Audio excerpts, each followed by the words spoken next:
stream. I mean, I thought I was prepared for this stream. Hello, everyone, I'm watching from YouTube, by the way. Hello.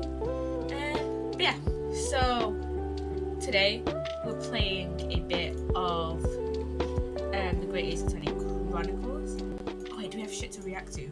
Okay, I need to check YouTube to see if we have anything to react to. Last stream we reacted to. Not last stream. Was it last stream? Was it Sunday? I don't remember. It might have been last stream.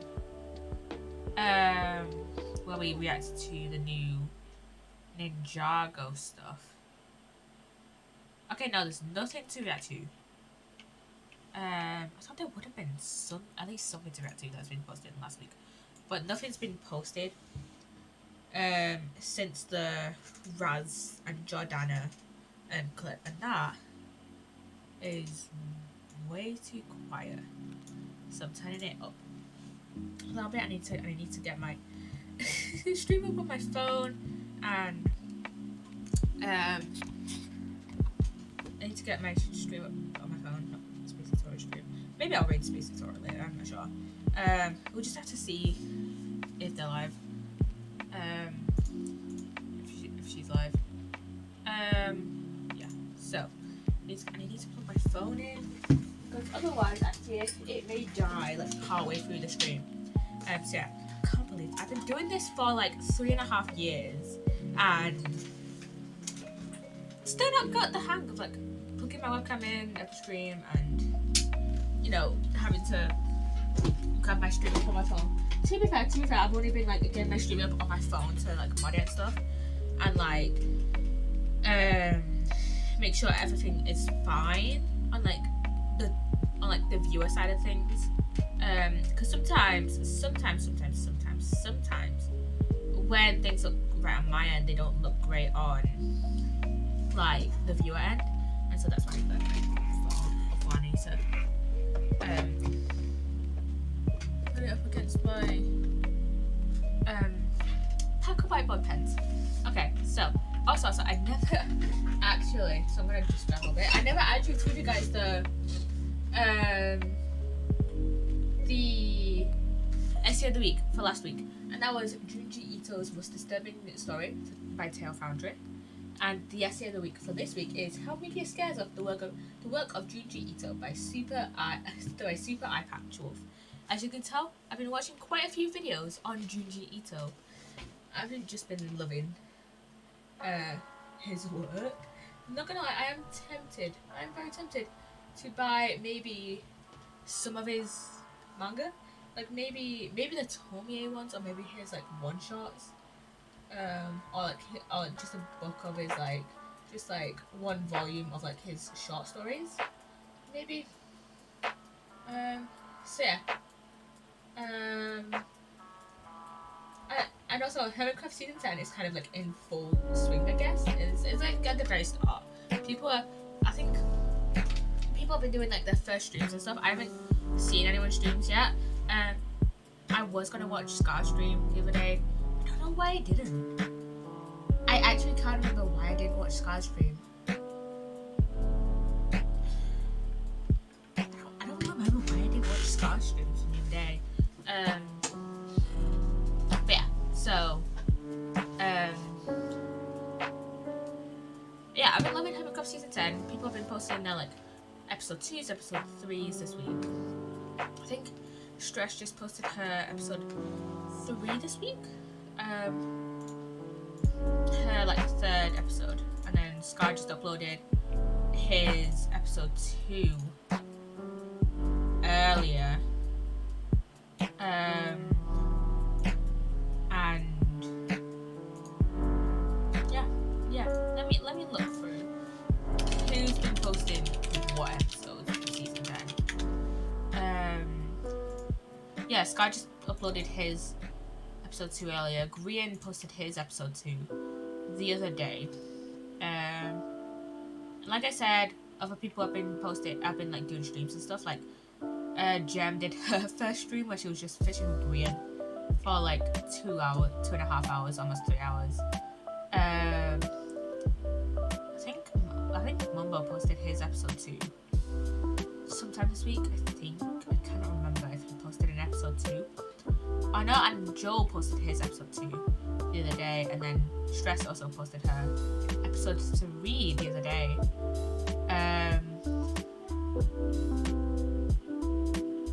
Yeah, I've been really enjoying Hermitcraft. I've been really enjoying this season. It's like a different pace. It feels much less like fast paced. It feels much more like slow paced than other seasons. Than like the other seasons that I've watched. The other seasons that I've watched being season 8 and season 9, and yeah, just been really enjoying it this season. So yeah, we'll probably continue to watch some Hermitcraft related stuff over the weekend if the people I watch, if the hermits I watch continue to post their like video, if they post their videos like this weekend. Yeah, I might watch some more. I think this season I might watch more Stress Monsters, like the stuff that Stress Monster posts on her second channel. I literally the other day, I think it was Monday. It was either Monday or Wednesday. One of the days I was off from uni, I literally watched the co-op mining session that she posted on, like the full co-op mining session that she posted on her second channel, and it was so fun. Obviously, those bits that went into her actual video, so I was like rewatching some bits. But yeah, it was frankly pretty enjoyable. Work last week. I think I mentioned work on Sunday. I think I did. I don't remember. But yeah, it was just kind of boring doing paperwork, and then I was just getting like a little bit of just like tidying up on like the shop floor. And I'm also getting till train this week, so yeah, that should be fun. What else? I also downloaded Dead by Daylight. I joined a new streamer Discord like this week, like on Monday, and one of the people who I'm actually looking in one of their streams right now, one of the people, Pika121, is a Dead by Daylight streamer. They like mainly stream Dead by Daylight, and so I downloaded it on Wednesday, and I was looking in their stream for a little while, and for like the entirety of their stream, and yeah, it's been quite I haven't played like any of it yet. I haven't played any Dead by Daylight as of yet. I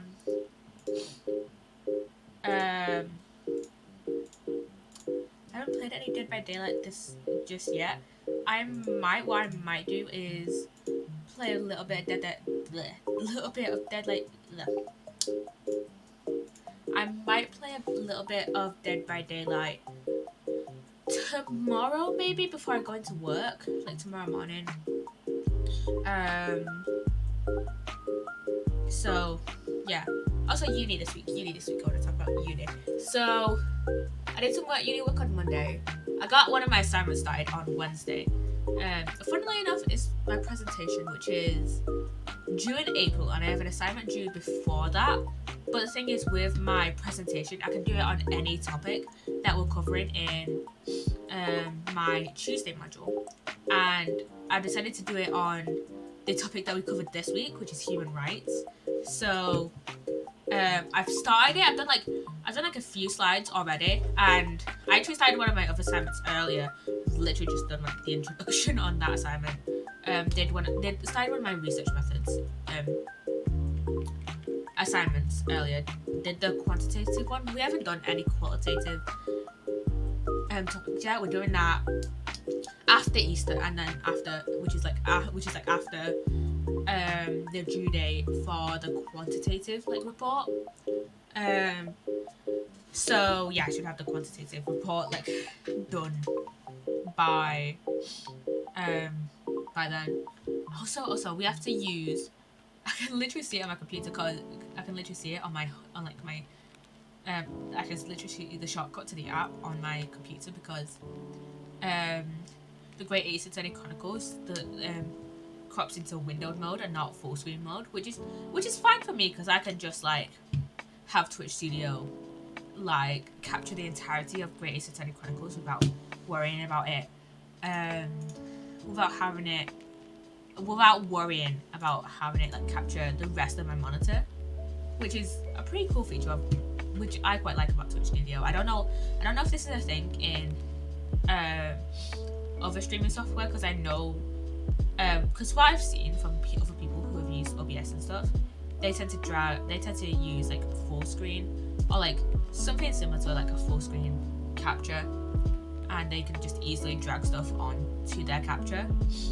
I think it probably is. Not gonna lie, when I first started streaming, I literally tried using OBS and Streamlabs OBS. I completely forgot that I tried out Streamlabs OBS until I was going through my files like the other day and like deleting stuff, and I found Streamlabs, like the download for Streamlabs OBS.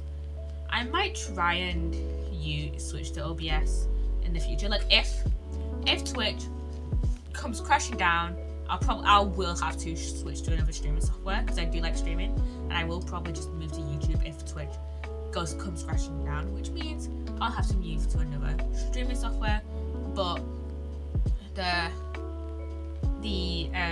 learning curve shouldn't be that big of a deal because I've been streaming for like 3.5 years, so like I kind of know some basic features, and yeah, I think Twitch Studio is like good for like beginners, and I've just stuck with it for like the past like few years, and I just haven't switched to anything else. Yeah, back to the uni app we have to use. I don't think I'm doxing my uni by saying the app.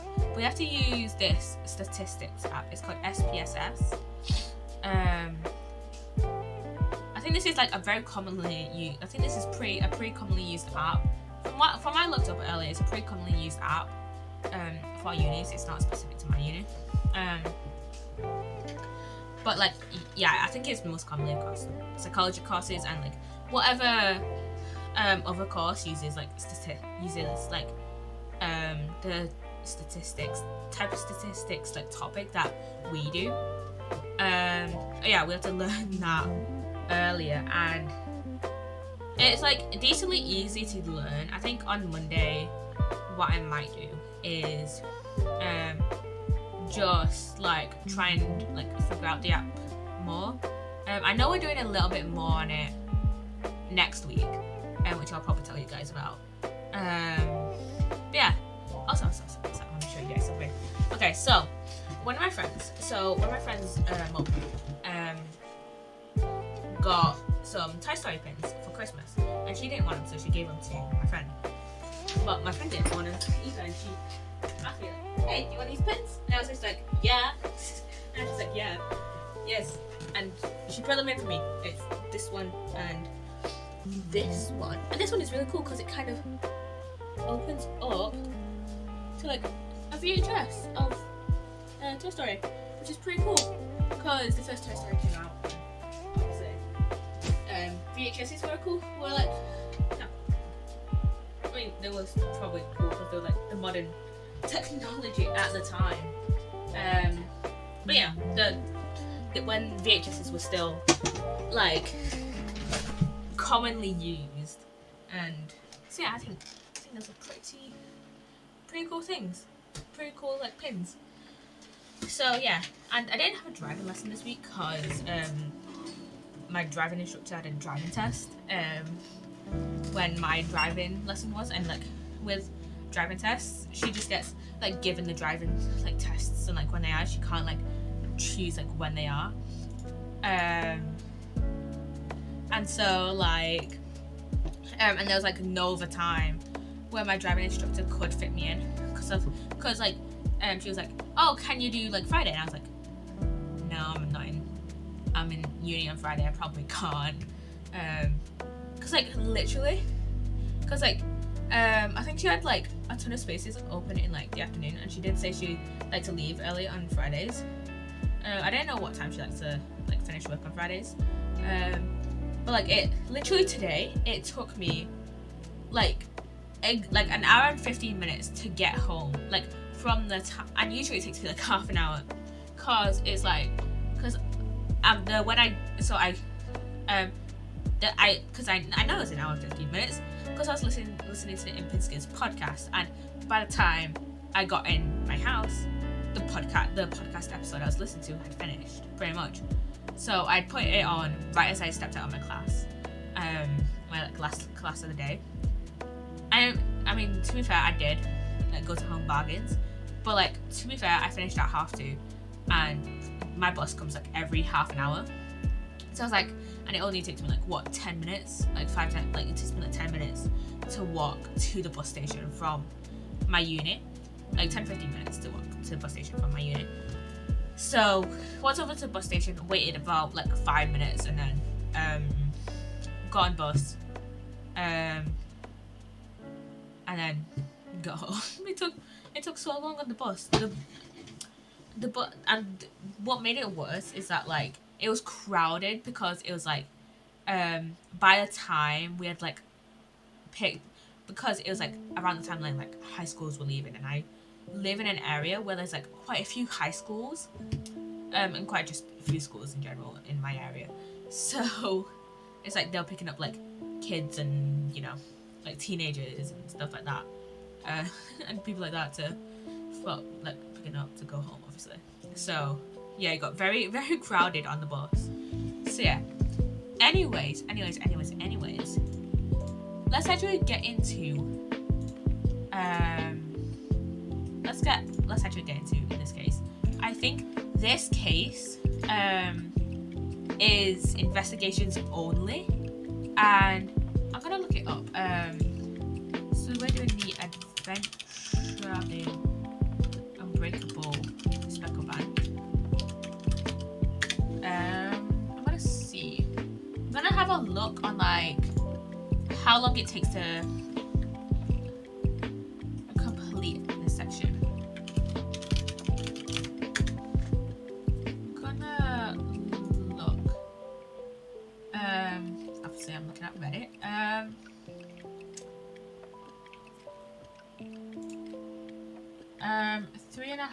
3 hours, like 4 hours.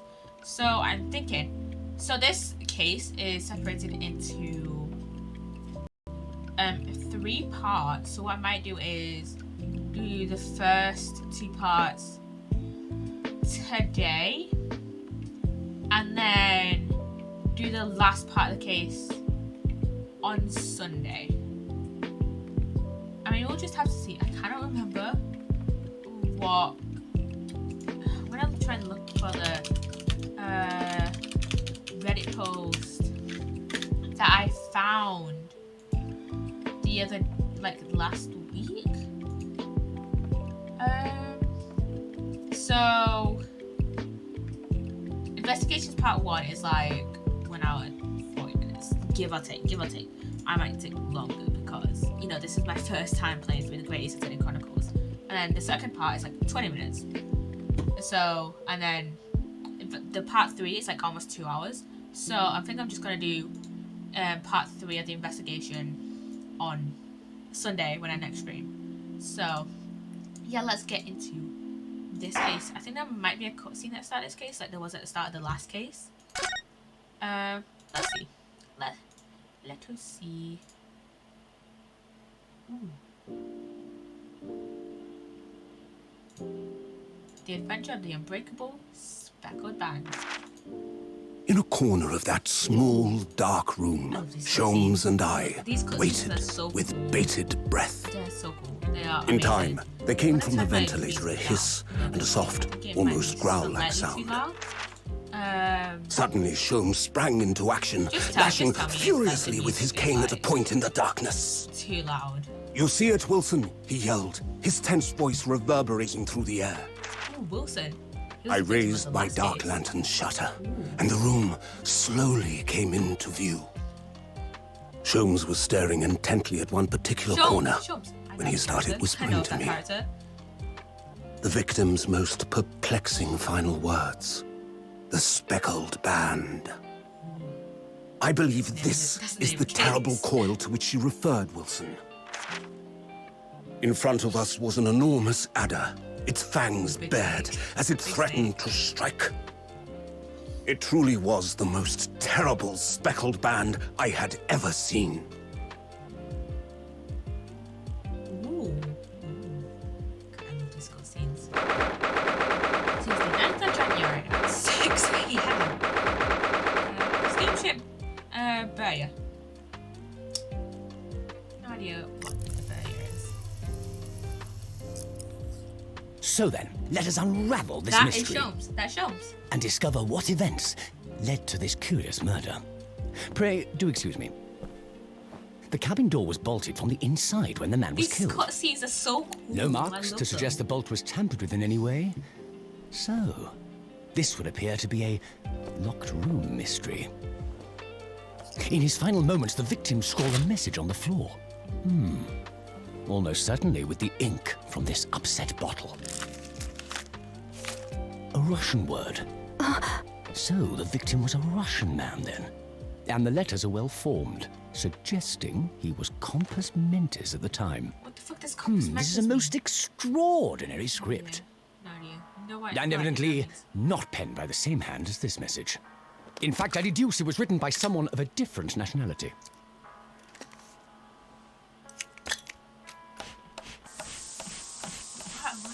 This paper seal was placed just prior to the incident, by the victim himself, I would venture. Well, what have we here? Who are you, and what do you think you're doing here? No one must touch before maritime police come. We must wait. That won't be necessary. Let him do You his see, job. in less than 5 seconds from now, I will reveal the killer to you. What? Don't be absurd. This is murder, and in cabin locked from inside. Ah yes, the locked room. But that mystery is paper thin. You don't mean the culprit is in there?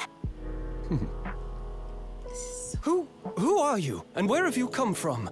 His I'm name a is great Sholmes. British consultant detective, the only one in the world. Sherlock Sholmes. I presume you must have heard of me. Sherlock Sholmes. Yeah. Such a cool character. I'm guessing the culprit wasn't actually in there, maybe? Oh wait, no. Know how instantly goes, this guy was actually innocent. Ugh, my head is throbbing. What's going on? Something's not right here. There's trouble in the air. You're damn right that is.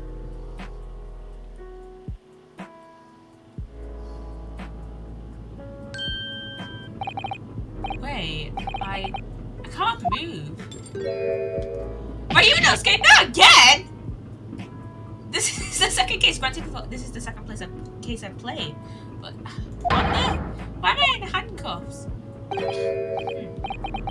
So wake up now. We had to drag you out of the wardrobe. I do not believe how you could not wake up. You are a true cold-blooded man. You found me then. We found you. Now you pay. And you criminal. How long are you hiding in that tiny wardrobe? Sorry. Now you have been found. It is time to admit your crimes. Unless you want to find out how cold the ocean is. No, I'll tell you everything. There's only one thing I'd like to know from you. It's Susato! Why did you do it? Why did you take his life? Miss Susato? Wait, what did you just say? Take his life?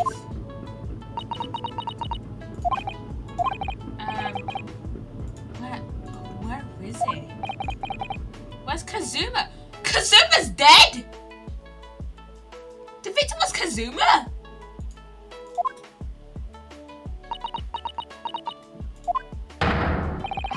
pretend you do not know. You do not know. You are a wolf in the sheep's pelt. You are the killer. Do not try to make excuses. What?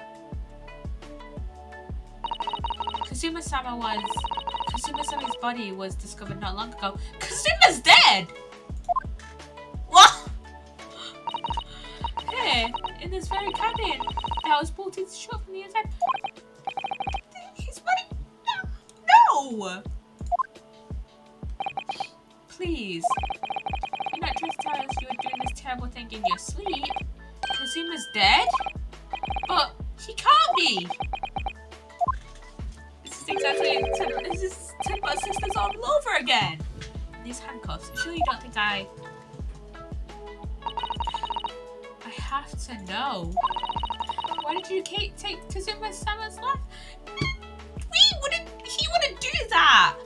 Ryunosuke wouldn't just take Kazuma's life. Answer me, please. No. No. What? Kazuma, it was just 2 short weeks ago. It was just 2 weeks ago that I did the first trial. Oh my god, are you sure about this? Oh my god, trouble. Oh wait, no, it wasn't 2 weeks ago. Don't you find it fun being a stowaway? Besides, how else could you come to England with me to study? He was on his way to England. He didn't even get his chance to study in England. That's what he wanted to do. So pissed. I am so pissed that he's dead. It was really something else when they brought your luggage in here earlier, though. The way that Russian crewman just tossed your traveling case onto the floor, I thought I was going to die. Yeah, I still can't believe that. I really didn't think you'd be able to fit inside my trunk. You must be even less of a man than you look. Hey, honestly, I thought I'd broken every bone in my body. Well, it's about 50 days until we dock in Great Britain. But if you can confine yourself to my cabin here, I don't expect anyone will discover you. That's a fucking lie, isn't it? It's not something like, I hope not. I get the feeling those Russians wouldn't be very forgiving of a stowaway. They're a sturdy bunch, that's for sure. What I want to know is, why do we need to keep it a secret from the young lady? Why do we need to keep it from Psssttt? From our faithful judicial assistant, Mikitoba, you mean? From your close friend, more to the point. Surely we could find in her company. I don't believe she'd give me away. No, but if she knew what we've done, that would make her guilty by association. It's best that only you and I know about this. I suppose so. Anyway, it's about the time that the steward is supposed to come and clean the cabin. Ooh, was the steward the real killer? I know it's cramped, but you'd better get in there. I think it won't be for long. And anyway, compared to hiding inside my traveling case, it'll be a breeze. Yeah, but what if the steward decides to open the wardrobe for some reason? Then I'll be in for it. Don't stop worrying. I'll tell you what, why don't you write keep out or something on this piece of paper? What? Oh, so that was his handwriting, okay. Then I can stick it over the wardrobe once. Or those ones inside. I don't know.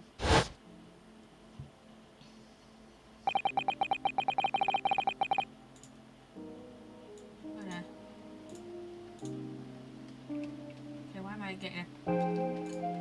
Oh shit, wait. I completely forgot that my Franbo compilation was going out, like, right now. Jeez, I completely forgot. Not gonna lie. Should I promote it, but I can't be bothered right now. Why did I decide to schedule it? Why did I decide to schedule it right as I'm streaming? I know I stream at this time every Friday. Why do I decide to promote these? To schedule these VODs and these like stream compilations like when I'm streaming? I don't know. We've only been at sea for about 15 days. How could this have happened? We were supposed to be going on this adventure to England together. We leave you at the next port. Stay quiet until then. Don't make more trouble for yourself. Murderer. No, I'm not a murderer! Dad, you said before. You said you admit everything about your crimes. No, that's not right. I mean, yes, I did stow away on the ship, but Murdered my best friend? No one else could have done it. Admit the truth. Psssttt. Please, tell me what happened. I need to know. Very well. But there is something I'd like to ask of you today. Those eyes. She looks like she's ready to destroy me. This nightmare is getting worse by the minute. I suppose like all I can do is try to find out what really happened. Kazuma's death. He really has been killed, hasn't he? This isn't just a bad dream. And these handcuffs. I think I did it. I think I'm Kazuma's killer. When they found him, the cabin was locked from the inside. What do you... Pika! Pika! Welcome on in! Oh my god, my Twitch studio is just lagging. Hello, Pika! Welcome on in. Welcome on in. How is your stream? How's your stream? Thank you for the follow, Shinobi. Well, thank you for the follow, Shinobi. Welcome on in. Welcome on in, everyone. Welcome on in. Hello. Hello. Hello. Yeah, it was good, thanks. I'm glad it was good. I'm glad it was good. Hello, chatters. Hello, everyone. Hello. Playing some Devil in Me and then Dead by Daylight. Oh yeah, I saw that you were. I saw like part of your stream. I was looking in like part of your stream and saw like that you were playing a little bit. I'm not actually following. Well, I'm glad you're following right now. Welcome, Nordic. Welcome, Nordic Nos. Today we're playing a little bit of. Thanks for the follow. Thank you for the follow, Nordic. Thank you for the follow.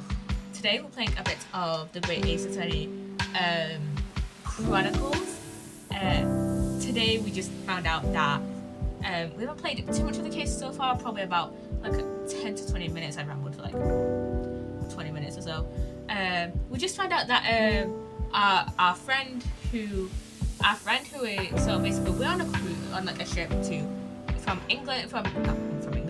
Japan to England, and because our friend Kazuma was going to study there, and we, aka Ryunosuke, stowed away in his luggage, and we just found out that while we were, I presume, unconscious in this wardrobe here, Kazuma was killed. But the thing is, the lock was supposedly untampered with. So there was no one else who could have killed him other than us. Sounds interesting. We'll be lurking quite well. Thank you for the lurk. Not it.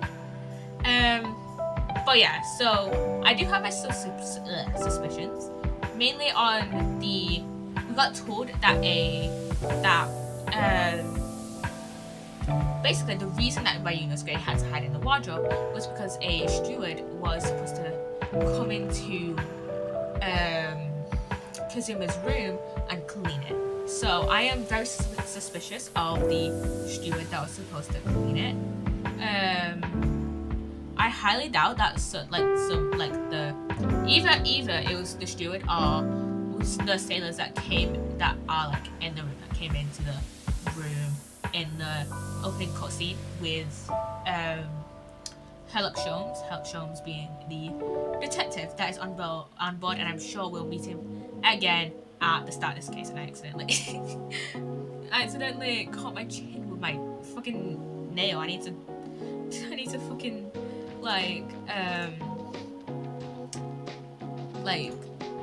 clip my nails or something. Sometimes I just accidentally scratch my chin for no reason. What do you mean? There's no access to the cabin via portal window, and the bolt on the door can't be operated from the outside. In other words, after the crime, the culprit couldn't have escaped these walls. What? Or to put it in another way, the culprit can only have been somebody inside this cabin. Well, obviously someone had it in the bed. I mean, surely,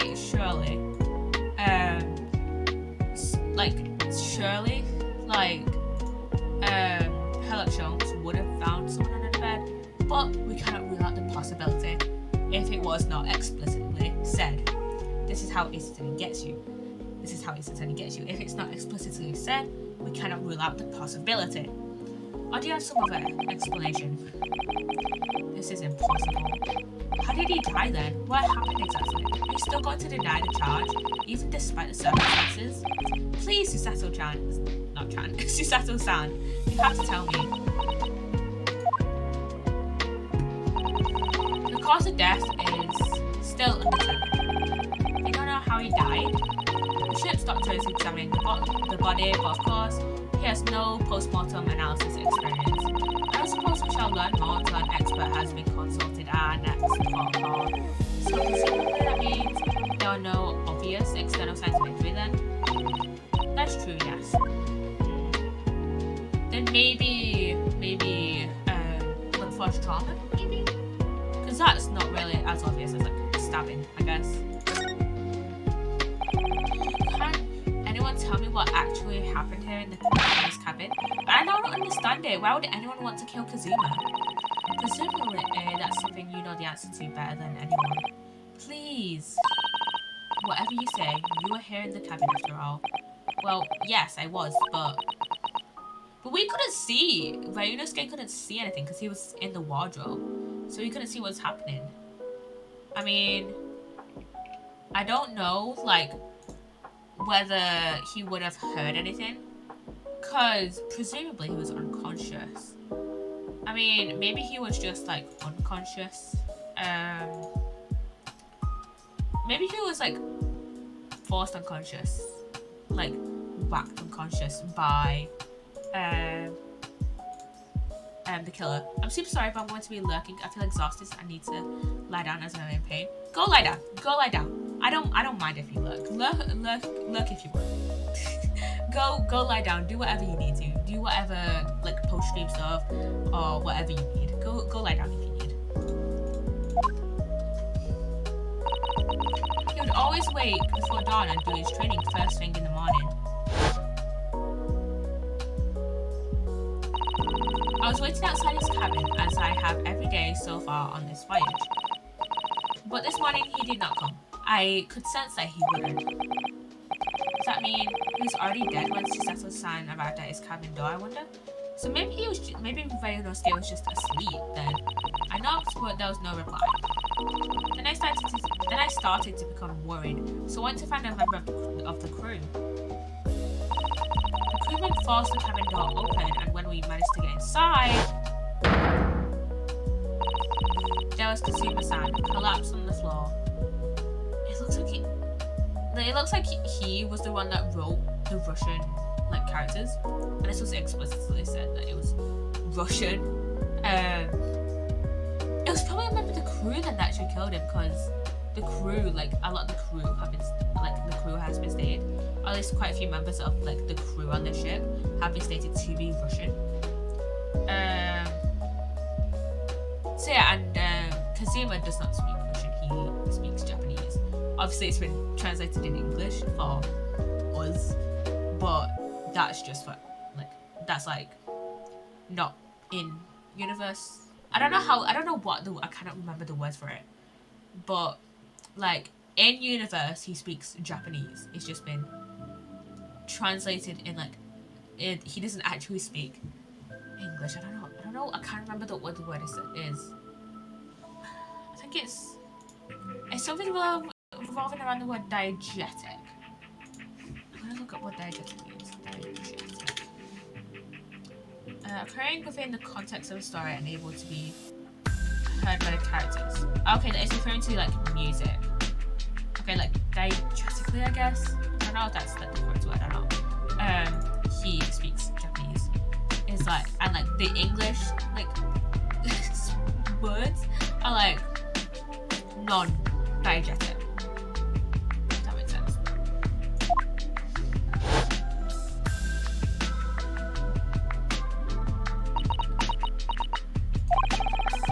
The white tape guide now shows exactly where he was found, I suppose.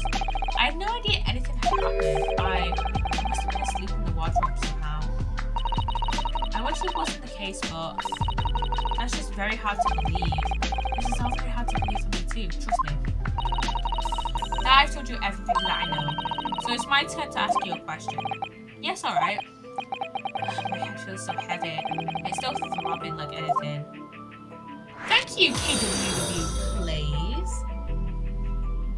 Kai, right? I remember you from... I watched your stream yesterday. I remember you saying on Sky God's stream that your name was Kai. It's Kai, right? Welcome on in, by the way. Welcome on in, and thank you. Thank you for the follow. Thank you for the follow. Welcome on in. How is chat doing today? How are you guys doing today? I don't think I've asked that yet. Why are you even on board this shit now? No. Hold on, son. Hope you're good. Yeah, it went well, thank you. I'm doing pretty good. Kind of. Today was just kind of a boring day. We had to learn like a new like software for uni to use because we're doing statistics in psychology in one of my modules at the moment. So it was just like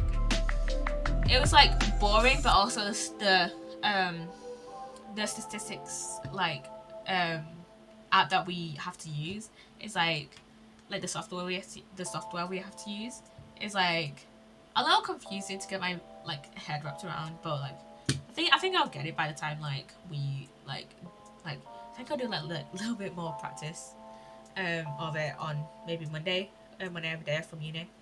Nice. Well, thank you. Yeah, today's been good. I think I got to finish like a little early, like maybe 5 minutes early, I think. Yeah, it was decent. It was a decent day. You said something before about being a stowaway, didn't you? Oh, yeah. I'm afraid that's true. It's 2 weeks since we left Japan now, and I've been shut up in this cabin the entire time. I had no idea. But how could you have occupied Kazuma-sama's cabin for so long without noticing? No, that would have been impossible, obviously. Yes, of course. Kazuma invited me. He wanted us to go to England together. He actually asked you? But why? I'm afraid I don't really know the reason myself. I don't understand. Kazuma, why did you want this? What's the real reason? Why go to such extreme lengths to smuggle me to England with you? Yeah, that bit makes no sense, actually, when I think about it more.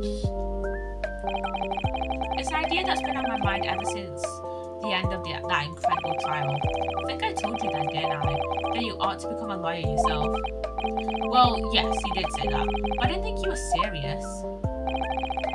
You have a talent for it, I can assure you of that. But I've never really thought about becoming a lawyer. Well, that's something you can decide for yourself. London is at the spearhead of cultural development, the centre of the world in many ways. There can't be any harm in seeing such an important place with your own eyes, can there? Well, no, definitely not. But on a personal level, if you were to become a lawyer, then what? Nothing. Forget it. I guess he never clarified on that, did it? Kazuma-sama he was always saying the same thing.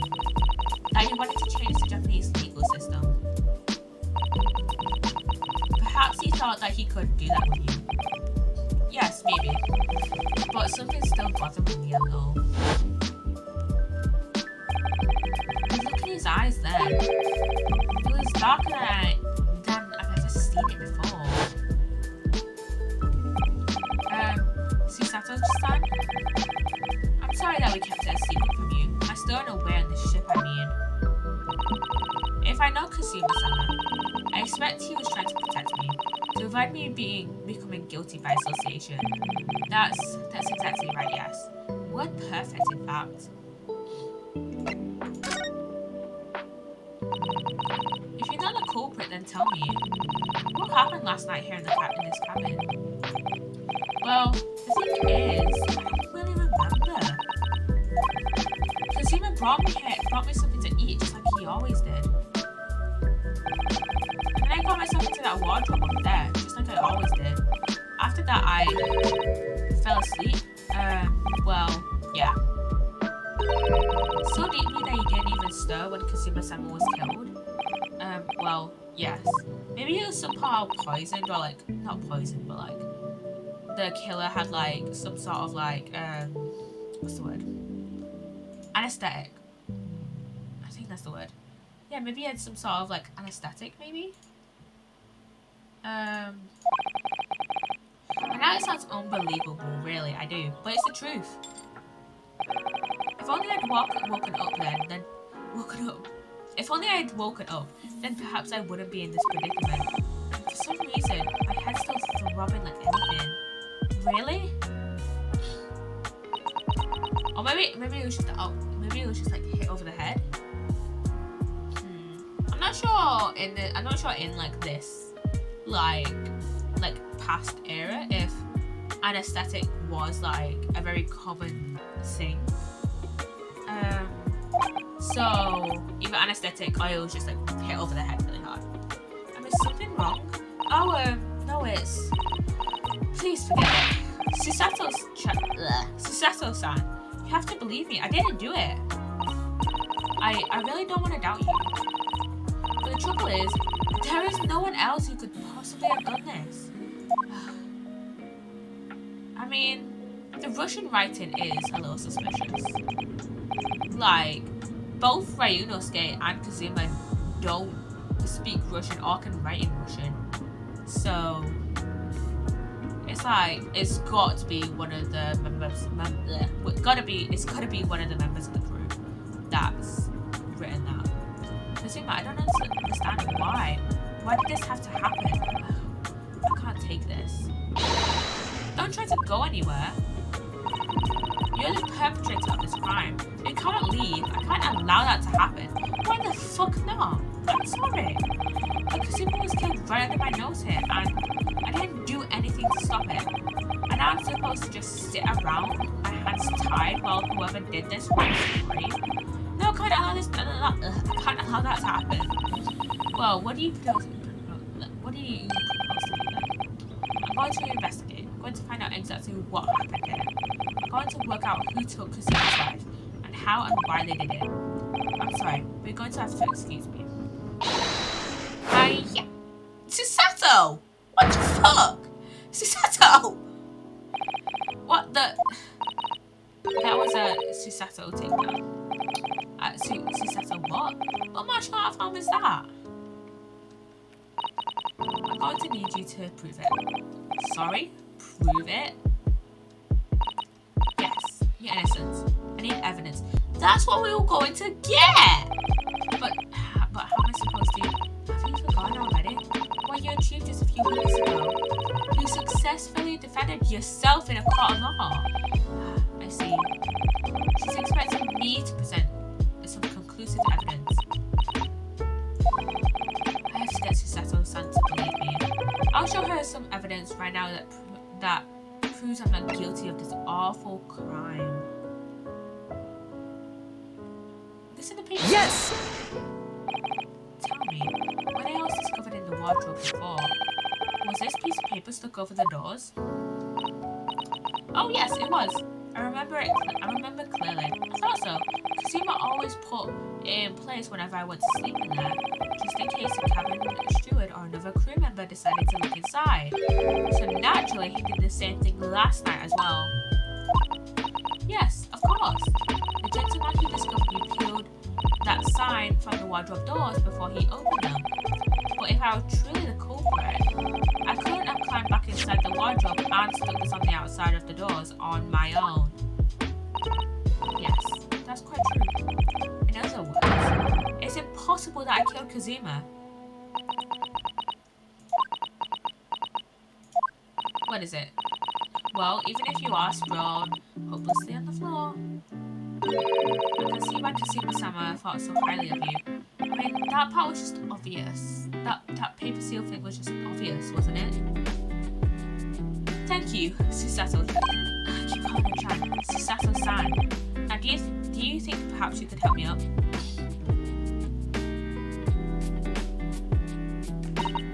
Well, in the light of that evidence, I don't see any reason why I should stop you from investigating in here.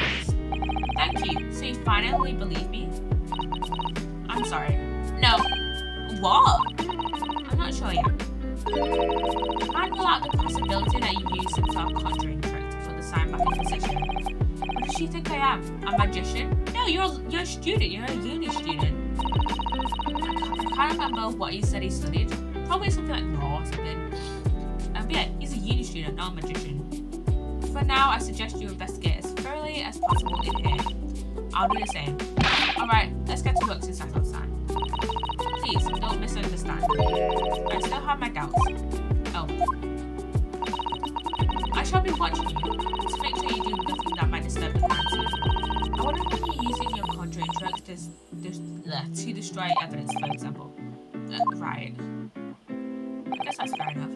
Well, anyway, I should make a start on investigating in here. Examine everything I can. Zima, I swear. I will eventually get out.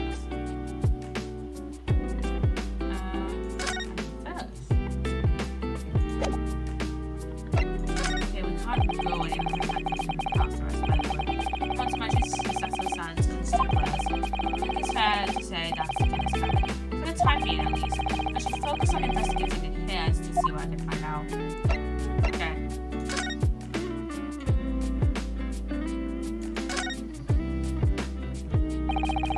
These are the rules of passage for trouble aboard this SS Failure. It's essentially a list of requests from the captain to all passengers on board. Passengers must not keep weapons or other dangerous objects in their cabin.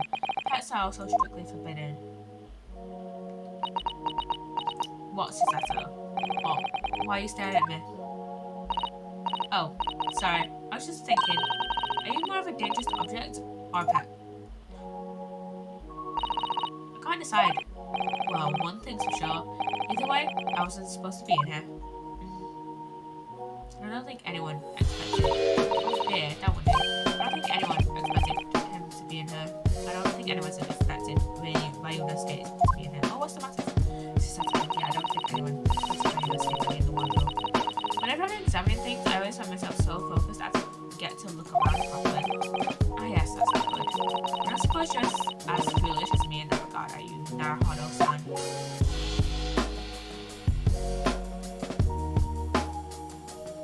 I'm sure you're careful to look all around using BMI on you.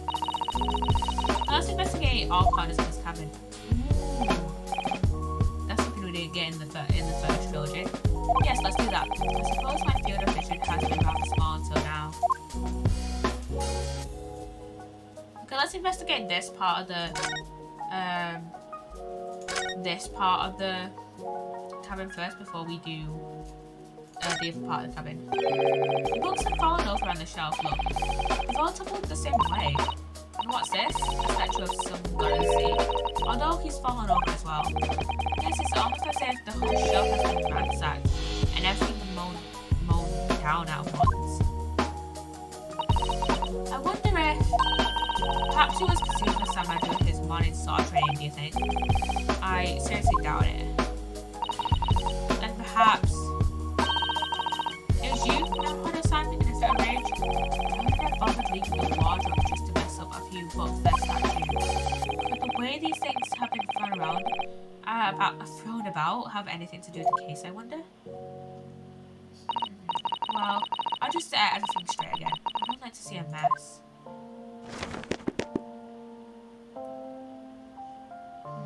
That looks kinda empty. Not gonna lie.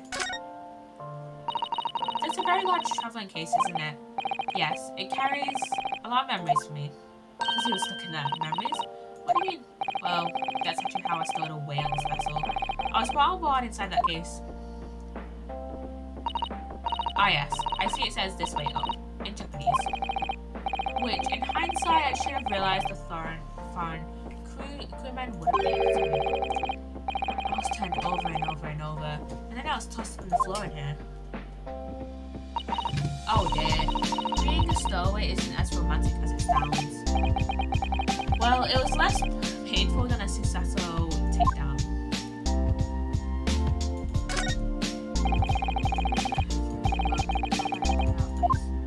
Not the ink.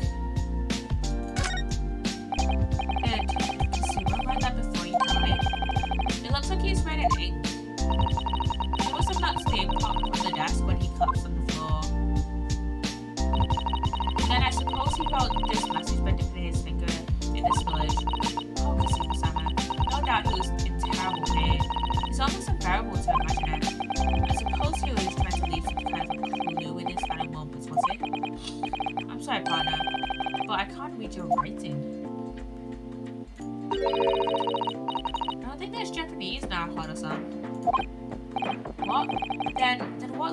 it? It pains me to admit it, but I don't know. It's not a foreign script I'm familiar with.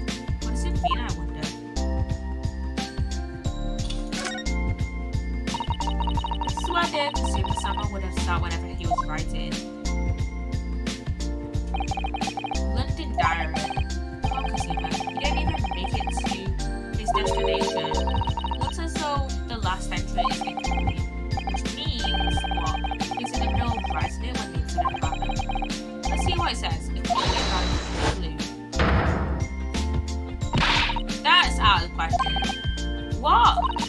Kazuma-sama may have been part of this world, but you must not be his private thoughts. But why if it's something important? Something relevant to his case? Yeah, come on, Susato. Alright, I can read it. We'll read it. We'll see if we can read it if Susato was not in the room. Poor Kazuma-sama. I'm not prying into people's personal matters either. But in this case, isn't a need for clues more important?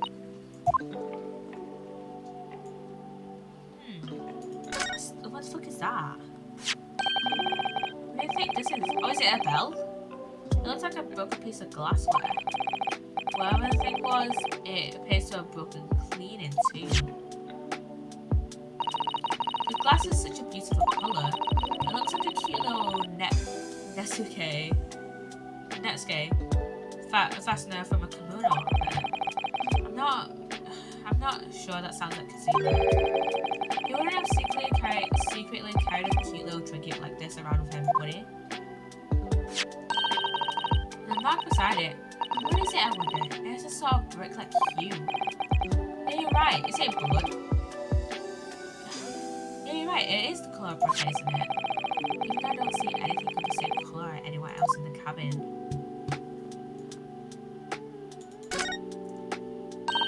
That's Kazuma-sama's precious sword. He never went anywhere without it.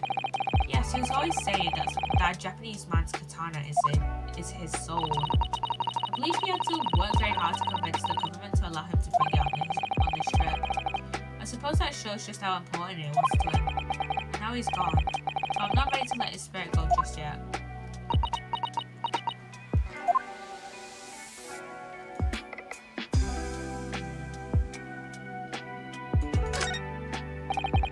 That's my dinner from last night.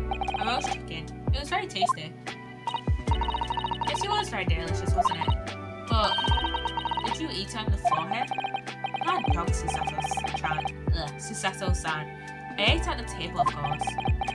Which begs the question of when and how the plate ended up on the floor. But Kazuma-sama didn't like chicken at all, did he? No, that's right. So he didn't touch it. Which meant all the more. Oh no, does that mean Kazuma-sama spent his last night on this earth with an empty belly? It's just too horrible. Now I suddenly have a guilty conscience and an achy stomach.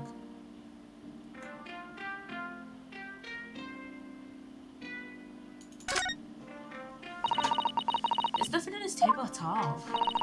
The plate and cutlery are all over the floor for some reason. Yes, it's strange. Last night when I went to sleep, I'm sure everything was still... No, wait a minute. What is it? That's funny. I can't seem to remember anything about what happened after dinner at all. So then perhaps you are responsible for what happened to Kazuma-san? Sama? No. I'm showing. The word, not English. I'm sure we're innocent. Saigi, the Japanese word for justice. The brush strokes are straight and true, just like Kazuma. Yes, his calligraphy always was a reflection of his heart. Can you really look at those characters without feeling shame, knowing you drew them so thoughtfully? Of course I can. I mean, I'm innocent, so why shouldn't I be able to?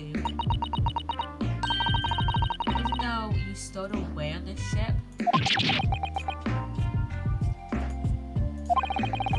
Now you're going to bring that up, are you?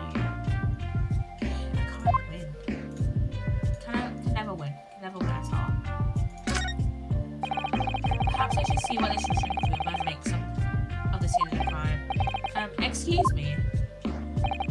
What? I was wondering how it's going. The investigation, I mean.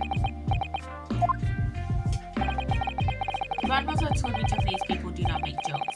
But it's not true, I see. Sorry. The criminal asking for investigating for information about his crime. Very funny. Oh, it was supposed to be a joke. He doesn't appear to be laughing either. He's convinced you're guilty. He might have useful information though. I have to keep trying. So last night, did you notice anything out of the ordinary at all? Yeah. I see that, right? My instinct is going to go with yes. But I'm not sure. Of course not. Now back to a corner of room and make silent. I say no more to you. Did I hit a nerve? Just for a minute there, he seemed a little flustered. When I went for help in the crib and forced the door open, this bolt had been firmly closed. It's quite a small bolt and not particularly sturdy, and it just slides across the door shut. But still, with the door bolted, there would have been no way to get in or out of the cabin, that's for sure. It's no wonder everyone suspects me. When she glares at me like that, I feel tense all up and down my spine. I remember reading once in a detective novel, the culprit used a needle and thread to draw a bolt across from the outside of the room in a situation like this. Yes, that's a clever trick, isn't it? I'm an avid reader of detective stories myself, but the door of this cabin and its frame are made of metal and they seal together perfectly. There would be no possibility of using that needle and thread trick here, I'm afraid. When she glares at me like that, I feel pins and needles all up and down my spine. Okay, I think we've done everything we can to search that part of the room. So let's look at this part of the room. It's some 2 weeks since we set sail from Japan. Have you really been living in that wardrobe the entire time, Naruhodo-san? I think living isn't quite the right description. Oh no, I suppose not. Although it must have been rather exciting, making this voyage in your own secret hideout. The trouble was, I never knew when a member of crew might come in. So yes, I did basically have to live in the wardrobe. I'm going to unplug my charger. And last night was no exception. But because of that, you had no idea what was happening out here in the cabin. Yeah, basically. No. Exactly not.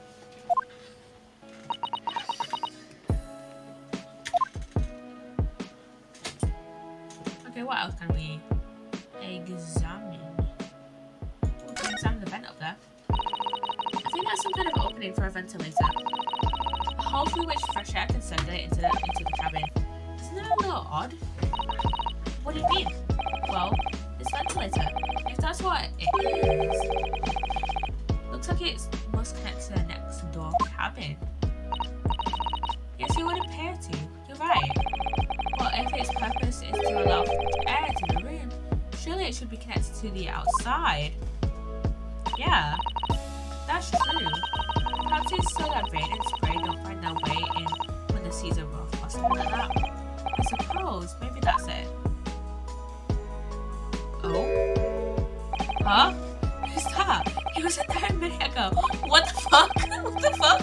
As far as I can tell, he looks like he might be European. Oh, how did he? You've noticed the man too, have you?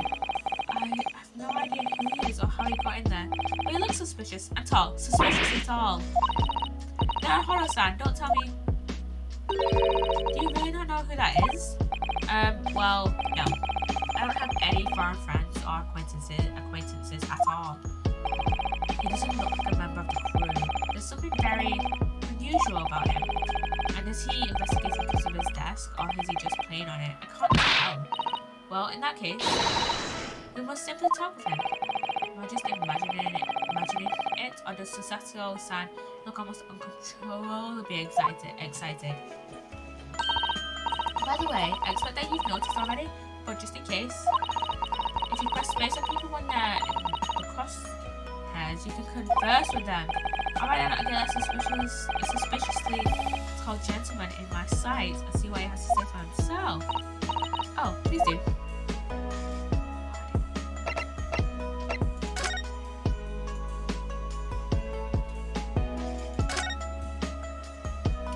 Hello? Excuse me. Excuse me, do you have a moment? Shush. This is a critical point in my investigation. I'm not conversing with a kind of potential witness by chance, and you know, your number one suspect. Maybe I should leave him alone. He seems a little unfriendly. Yeah, perhaps that would be for the best. Greetings. I hope I've kept you long. What exactly were you doing on Kasuma's desk just now?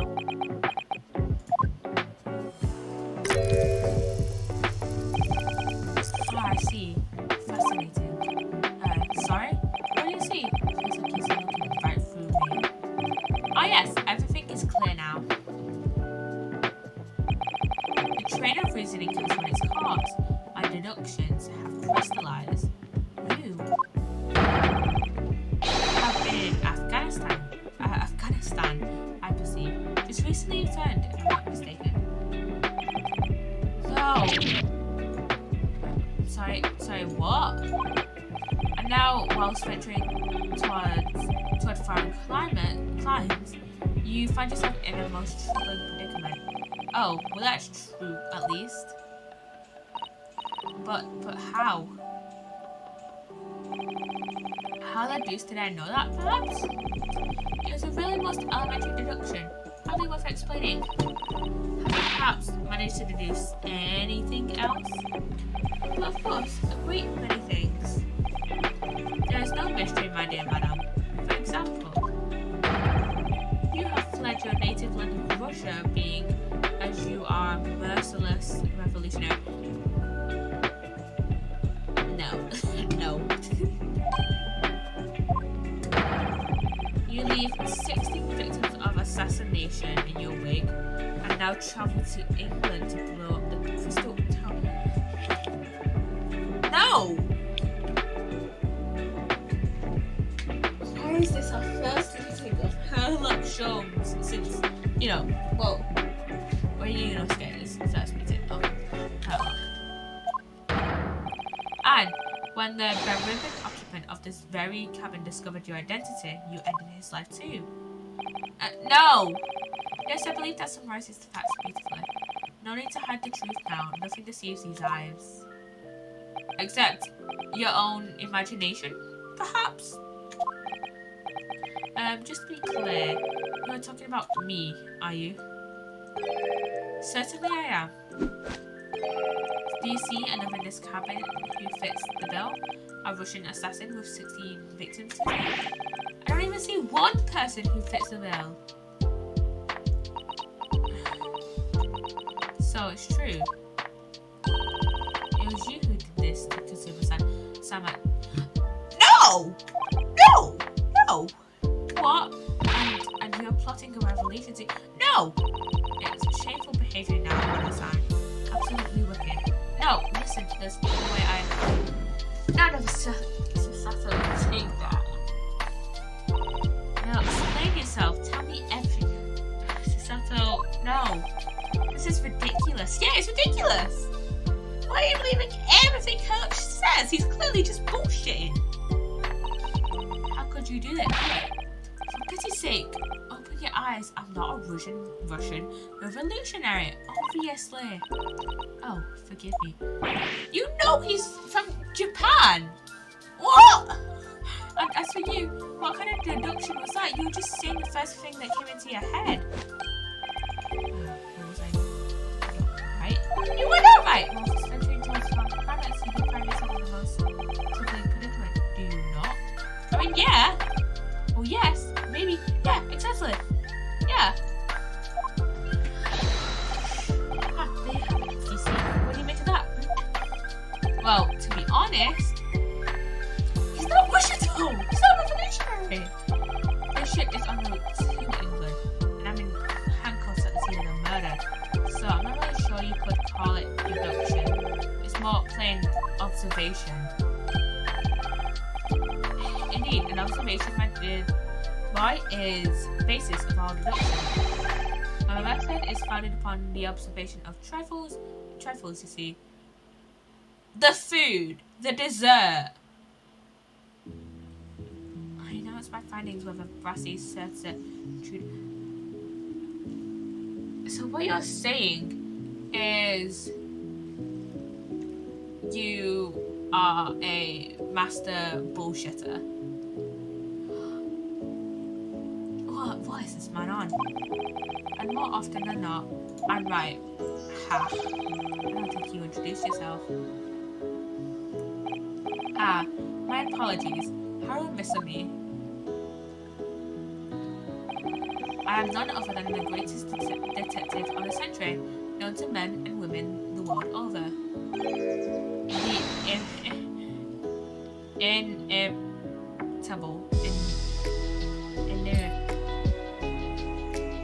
I'll get that. Inimitable. Satanic. Why do you have such hard words to say? And why? I cannot say it. English is my first and only language. Inimitable. Sherlock Holmes. There we go.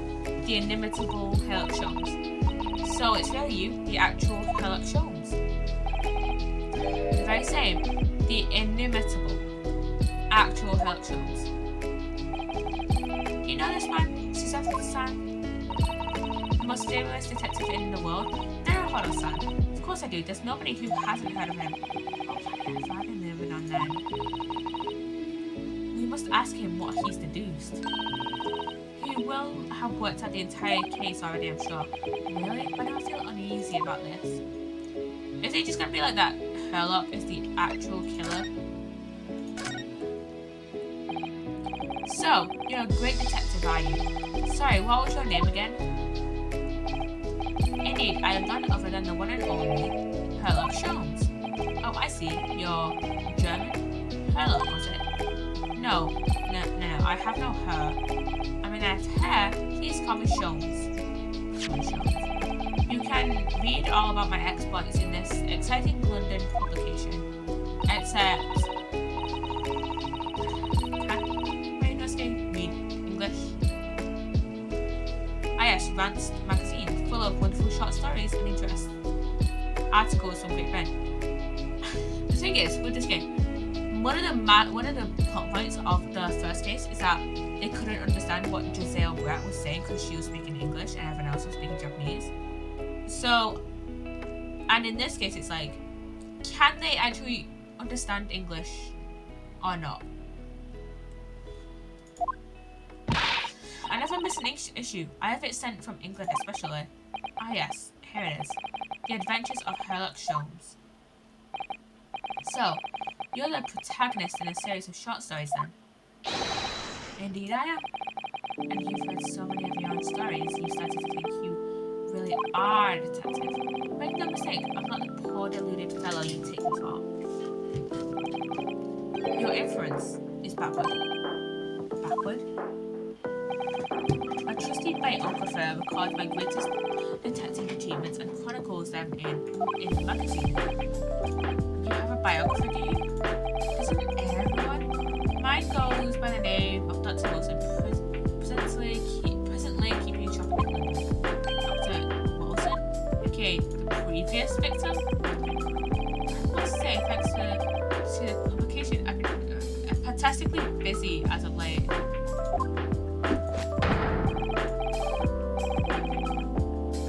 Why, at this very moment, I am returning from Asia, having solved the mystery of a cursed royal crown.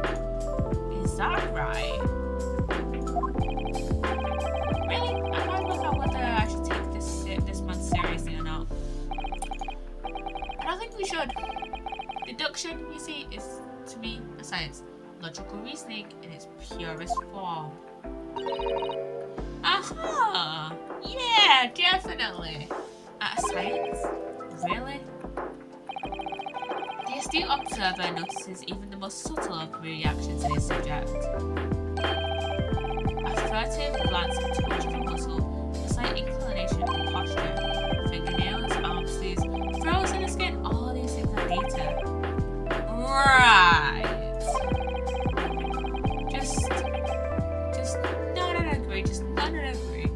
The trained logician makes deductions from this data in the blink of an eye. The ultimate conclusion is without fail the truth. I mean, what he's saying is not wrong, it's just not the complete truth. As I demonstrated only a few short moments ago, you can look me in the eye and claim that. So you see, I have a turn both for observation and for deduction and fame. That is what makes me the one and only Sherlock Holmes.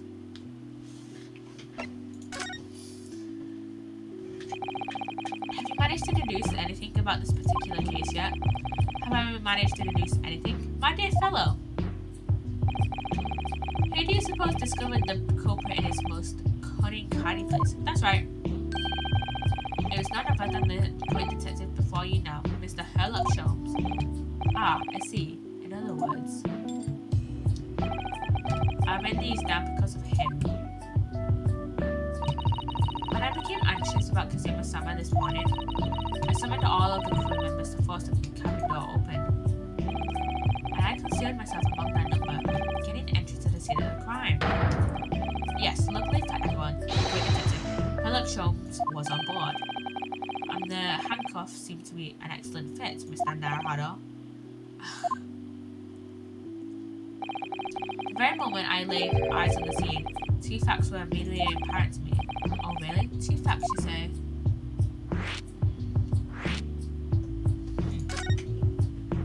That's a cool little... This game has cool little animations. Mr. Holmes, tell us please. What two facts were apparent to you when you came into this cabin this morning? Ah yes. Well first, let us be precise. The two facts in question were immediately apparent to me. Yes, I understand, but what were they? Allow me to elucidate. The two facts that I deduced from a mere momentary glance at the scene of crime were as follows. Number one, the cabin was locked from within, rendering escape of the culprit out of the question. Number two, the victim was Russian and killed following a dispute with an acquaintance. He wasn't Russian. Hold on, Mr. Holmes. I see, it's the great Detective Sherlock Holmes. Welcome in, Thelonious. Welcome on in. This guy.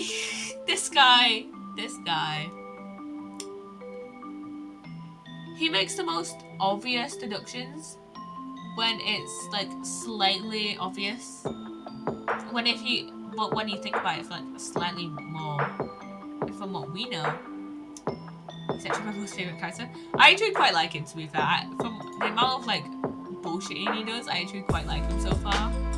It's just this man makes the most obvious like deductions. If you know his future actions, you'd like him more.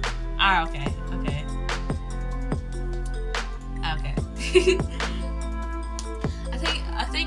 I think I'll grow to like him more. I do quite like him, to be fair. He's quite a funny character. He's quite like a fun character.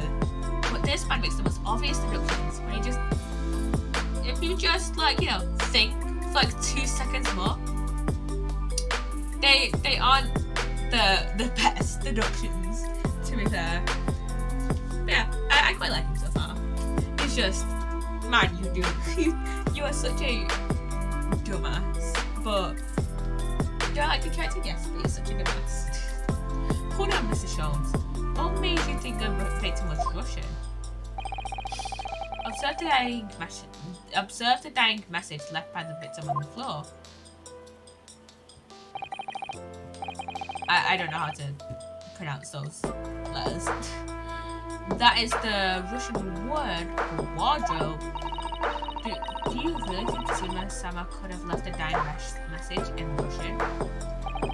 In their final moments, many find their native tongue filling in their head. So this young man was Russian. Kazuma was Russian, was he? No! He was Japanese, wasn't he? Initially, I considered Gardero may be the name of the killer, as certain Robert Gardy, perhaps? But in the interest of fairness, I decided it would be wrong not to look inside the wardrobe there at least. Where do you find Mr. Naruhodo sleeping soundly? Quite so, I found you, the renowned Russian revolutionary killer. But he's not Russian though. Why is that? I'm Russian too. I observed that you were wearing the same attire as the victim. In other words, you were acquainted.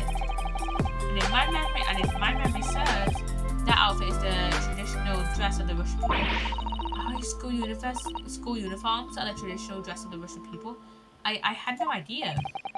And I had no idea a detective could get something so wrong. I took a photograph of the victim and the message that I might analyze it for possible hidden details. Ooh. This was taken immediately after the young man was discovered, before the body was removed. Yes, Kazuma had already been taken away when I woke up. This is the first time I've actually seen him like this.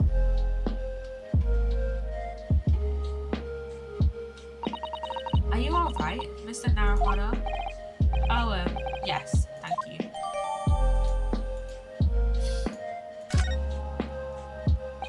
Can I ask you something, Mr. Sholmes? What, pray? You mentioned Russia before as well, didn't you? You know, when you said I was a fearsome revolutionary fleeing from Russia and all of that. Ah yes, the train of reasoning that led me to the truth. Would you mind explaining that train of reasoning to me, do you think? Certainly, if it interests you. I do not know how to pronounce that word. How many times? I'm not Russian and I don't speak Russian.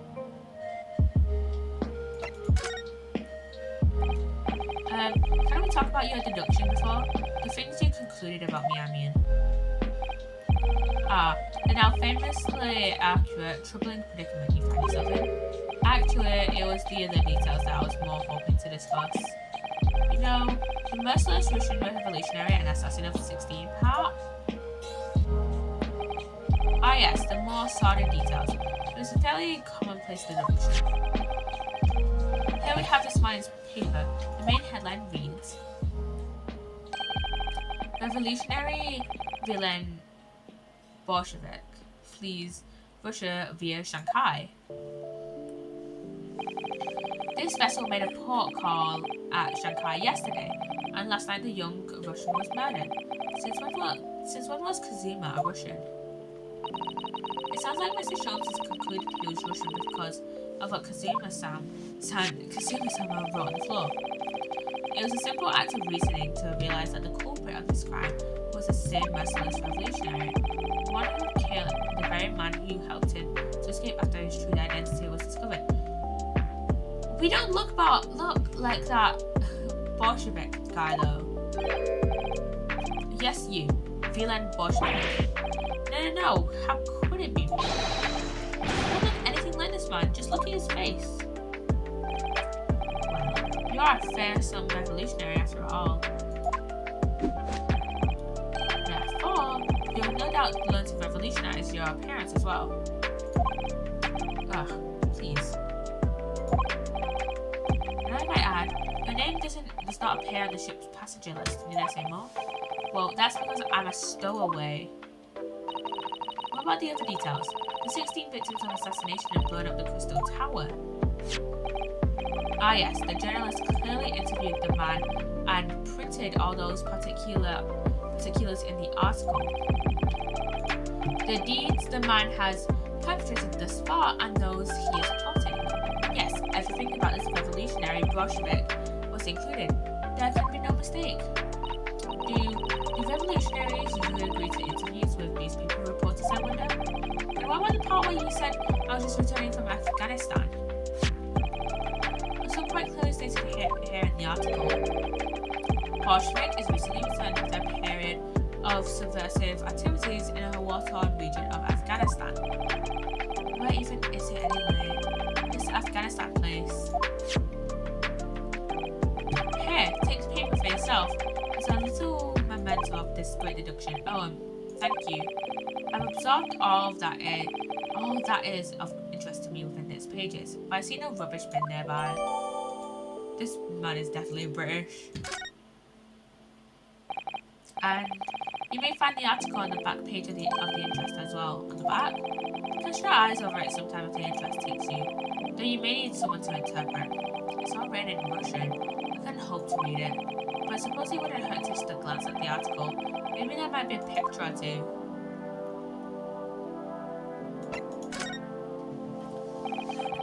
Before we started talking, you were examining Kazuma's desk, weren't you? Kazuma? Ah yes, the victim. Did you notice anything useful? Anything at all? Observe for a moment. The desktop of the victim. We see that the victim was engaged in penning some text.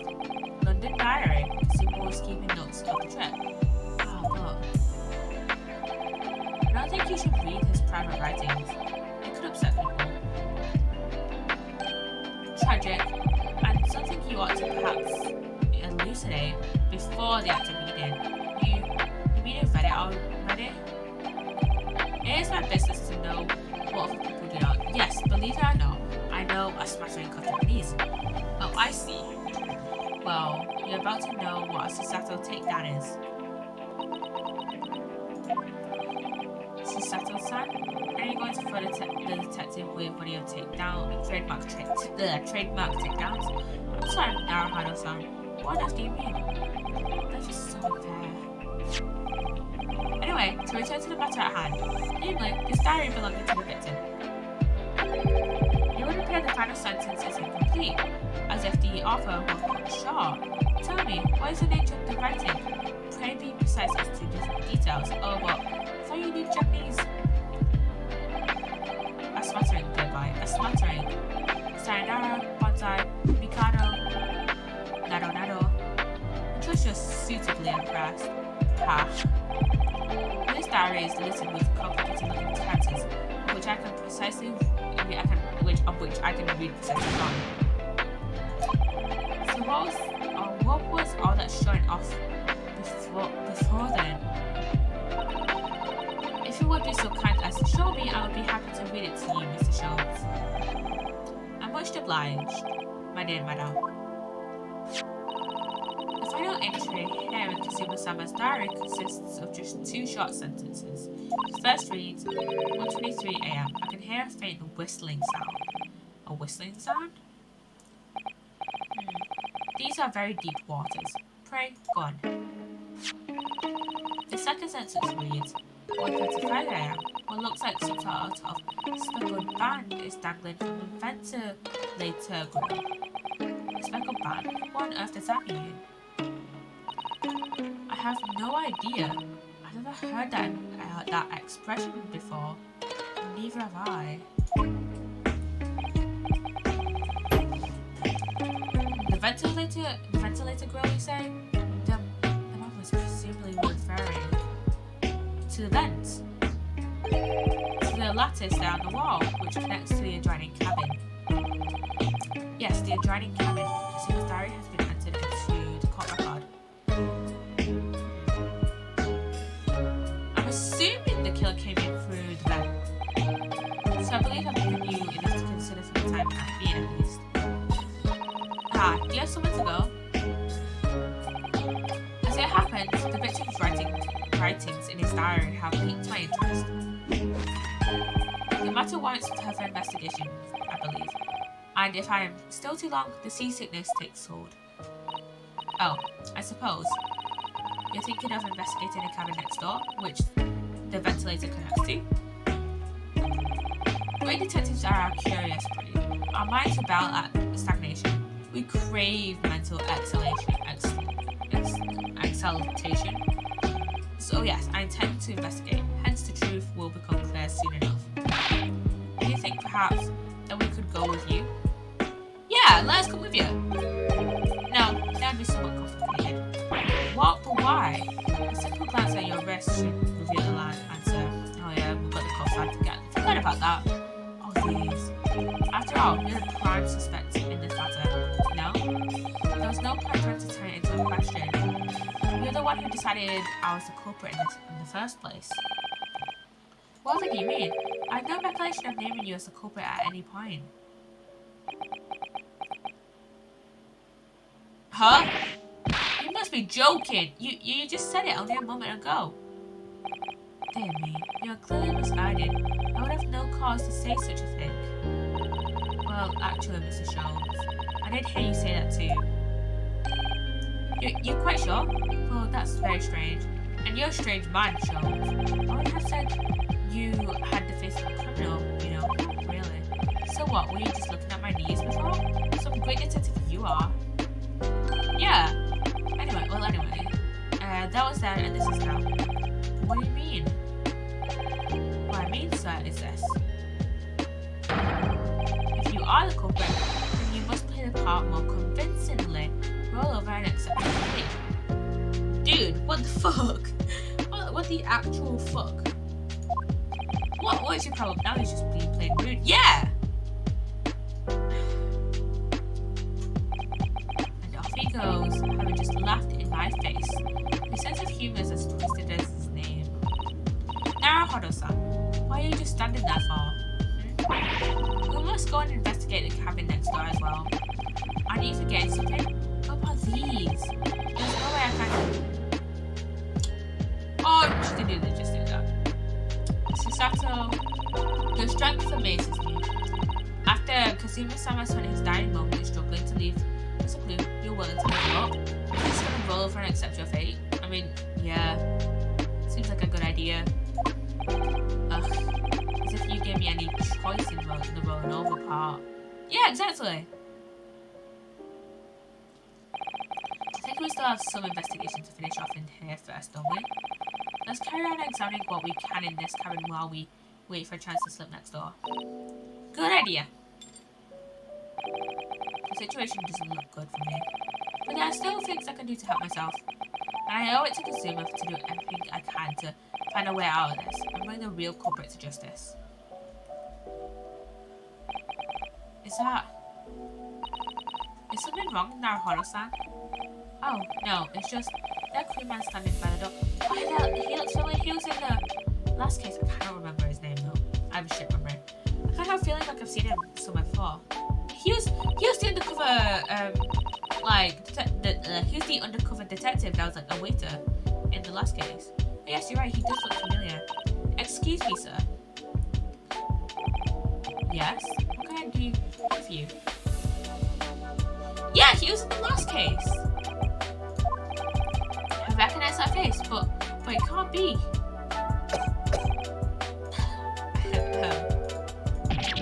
It is. I didn't know you were here. Inspector Hosonaga. Yeah, it was Hosonaga. Can't believe I keep forgetting his name. To be fair, didn't think I'd see him after the first case. Hello again. What are you doing here? I think that should be my line. I was so stunned when I saw you, my heart stopped. Nearly stopped, I hope. I received some special orders to go undercover as a member of the crew on board the ship. Again? You certainly seem to enjoy undercover work, Inspector. If there's anything I can do to help you, please ask. I never expected to see this man on board. But perhaps his presence can help me out of this hopeless situation.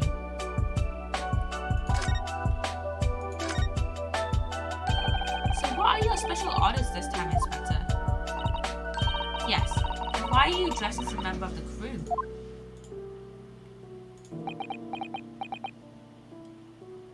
Yeah, why are you dressed up as a member of the crew?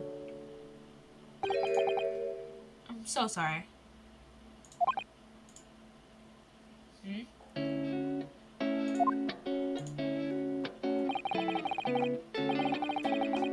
This is not my fault. I take a full responsibility.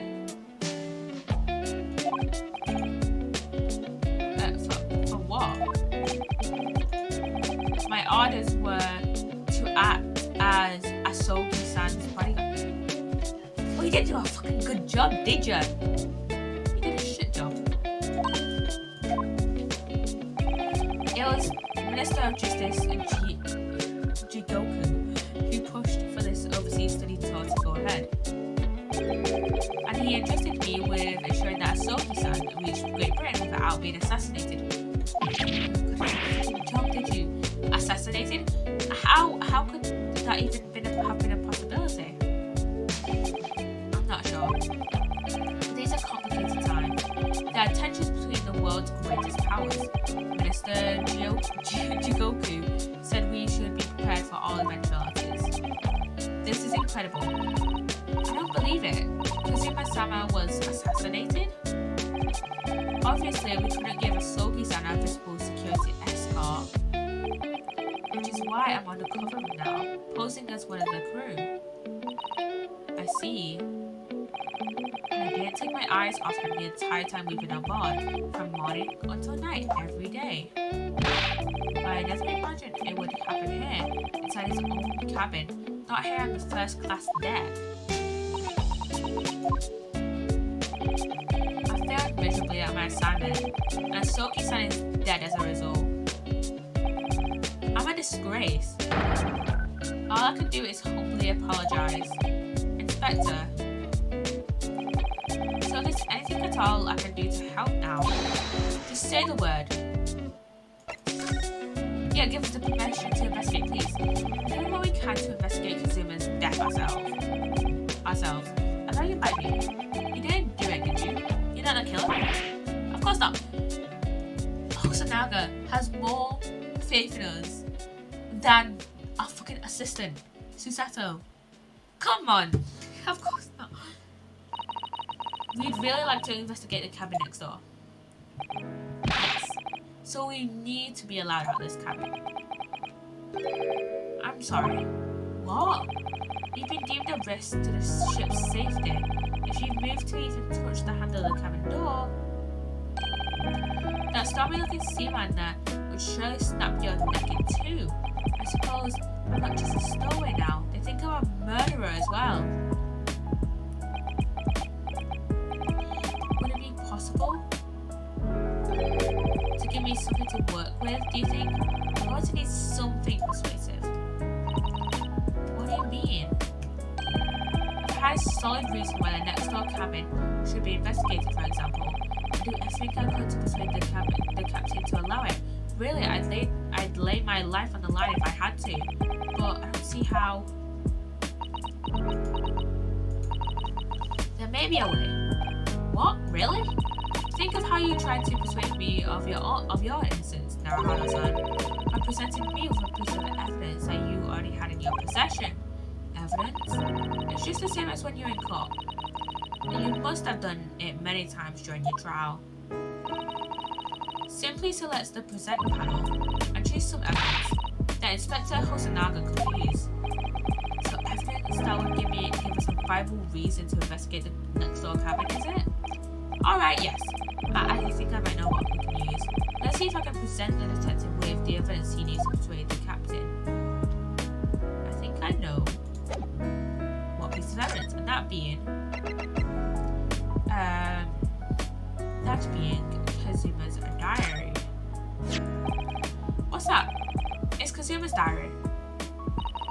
Just before he died, Kazuma-sama wrote something rather strange in his diary. Strange? In what way? He wrote what looks like some kind of speckled band in his dangling from the ventilator grill. A speckled band? That is strange. Yes, we're still trying to work out what he meant by that. But what I'd like to know is... Don't tell me. The ventilator, is it? You're very astute. Astute, Inspector. That ventilator clearly joins to the next door cabin. That's right. So if we could investigate in there, we might be able to work out what the speckled band was. Come on, Hosonaga. Alright then. Yes! Yeah! I can't leave this cabin at the moment. I'm stuck here until we arrive at the next port. The captain has given me strict orders to guard the scene of the crime scene. I'll have to entrust the investigation to you. Really? You're willing to do that? Yes. As long as you don't leave the first class cabin area. I'm afraid I can't remove those handcuffs though. But what about the captain? A new going against his direct orders. I'm a man of my word. And I promise you that I'll lay my life on the line if that's what it takes to convince the captain. After all, I failed to keep Ahsoka-san safe. This is the least I can do. Thank you. Let's seize the moment then, Naruhodo-san. Just let's move and we can leave this cabin at last. Finally, move. Alright, let's see what we can find out. Let's move and move to the first class passageway. Let's examine this place first.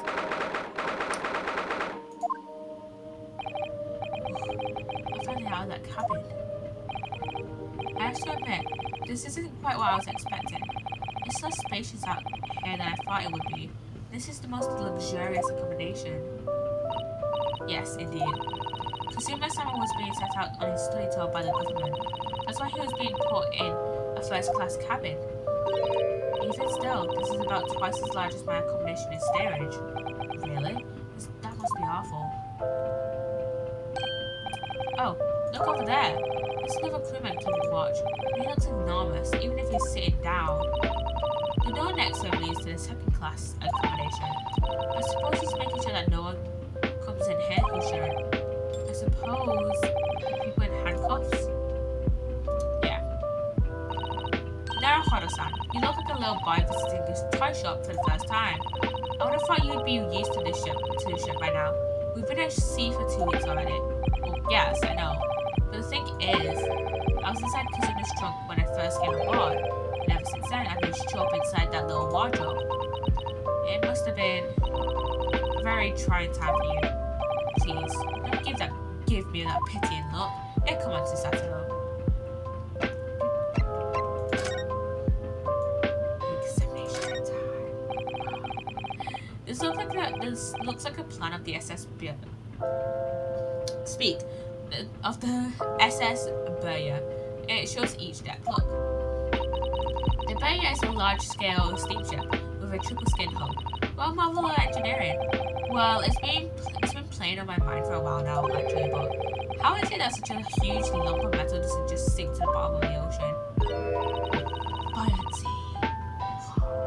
Well, that's really quite simple now, Haru-san, is it? Well, consider the Japanese archipelago, the islands of Japan. Yes, they're not metal, but they are enormous lumps of earth, many, many times larger than a ship.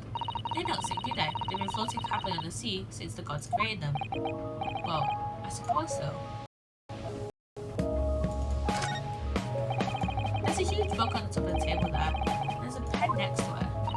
Yes, that looks like the ship's log. Shall I have a little look through it? The writing is so nice, neat and precise. Every detail about the voyage has been meticulously recorded. You wouldn't expect a rough and ready sailor to have such beautiful handwriting. And nothing, no reaction at all. Thought you might appreciate the compliment. Not sure that rough and ready is much of a compliment, Naruhodo-san, even to a sailor. Anyway, last night's log is mostly blank. Presumably that means that there was nothing to report. What is it? What is it?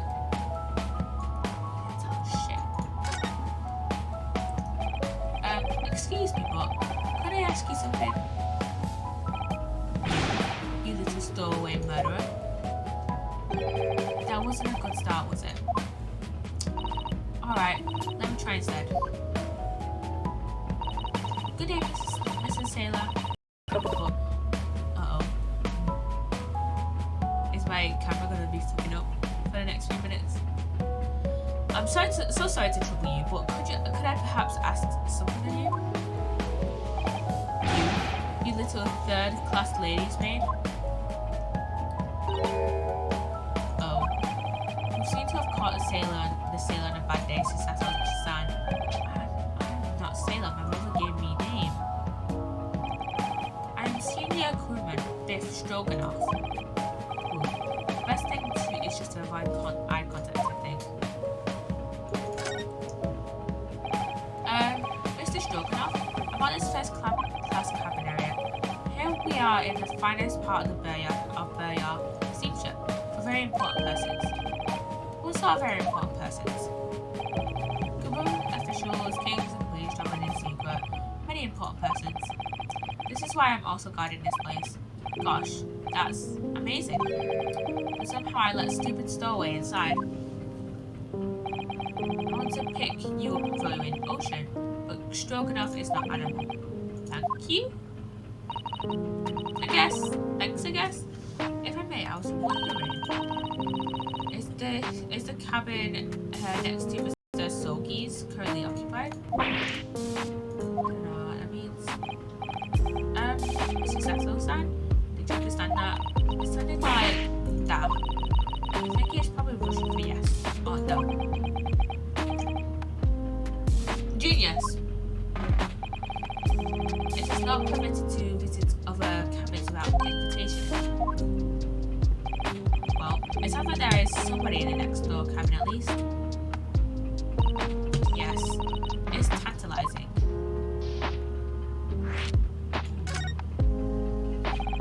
Could you tell us who's traveling in the cabin next to Mr. Soki's? His name is Mr. Grimesby Ryler. He is very important Western gentleman. A Western gentleman. Do not think about it. He has nothing to do with the murder of the student boy. How can you be so sure about that? Mr. Ryler is authentic Western gentleman. Such a man would have no interest in lowly student from insignificant Far East Islands. That was harsh. Very harsh. Could you tell us when Mr. Ryler came aboard? That is not your business. To think of it, we've been at sea for 2 weeks now, and I've been concealed in this cabin the entire time. I never once heard anything from the next door cabin. However, even felt like there's anyone there. Well, presumably since this gentleman is occupying one of the first class cabins, it must be rather important, is that right? That is not your business.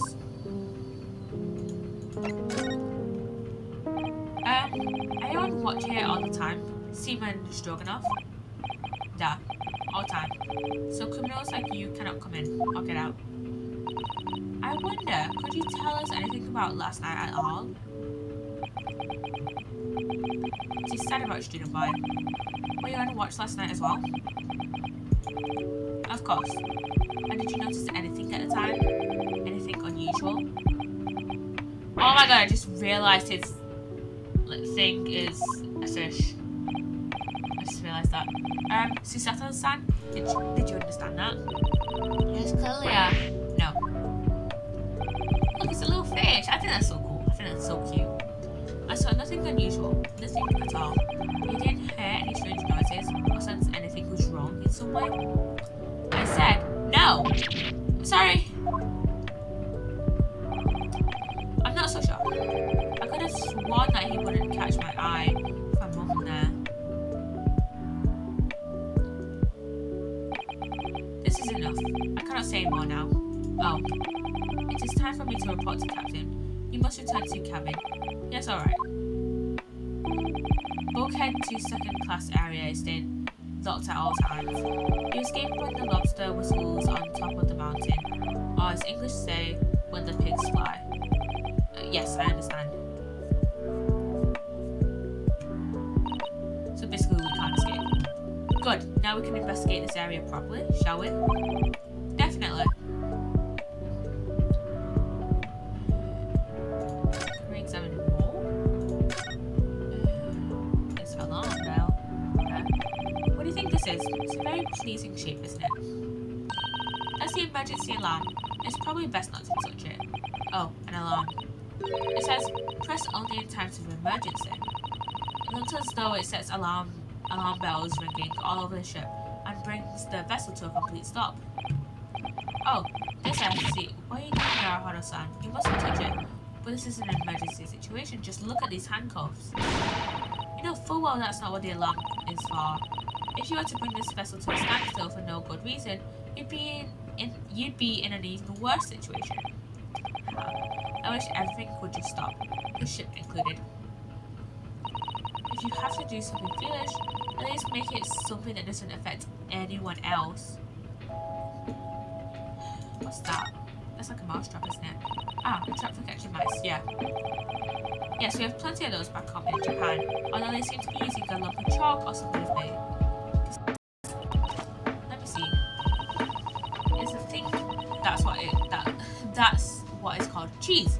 It's made from the milk of cows. Cheese. I wonder what it tastes like. You can't eat it now, Hana-san. The trap will stop shop on your fingers. Really, but I suppose you're right. You weren't actually going to try it, were you? All I've had to eat for the past couple of weeks is consumed leftovers. You don't know how hungry I've been in that wardrobe. Poor you. I'll find you a little snack for you later. Okay, I guess we can move in. See if we can move to. Wait, can we not go back into Kazuma's cabin? Wait, but we can. Can we examine the doors? This is it. This is the cabin next to ours. The one the ventilator connects to. Yes, the ventilator from which Kazuma-sama wrote that he saw a speckled band emerging. Maybe whoever's in this cabin can help solve that particular mystery. Let's ask.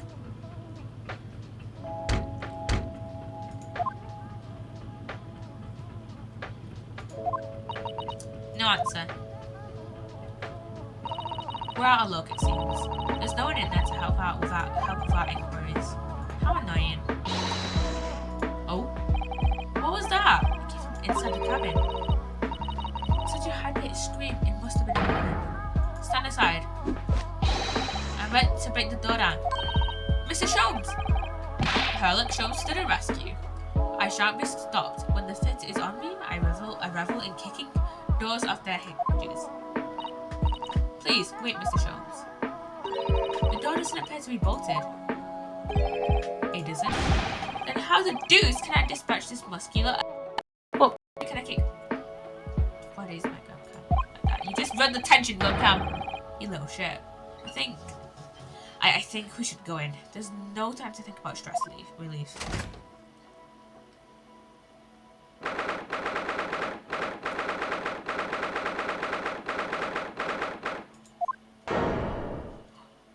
Wait, who are you? Oh, Mr. Gentleman. This man looks Russian to me.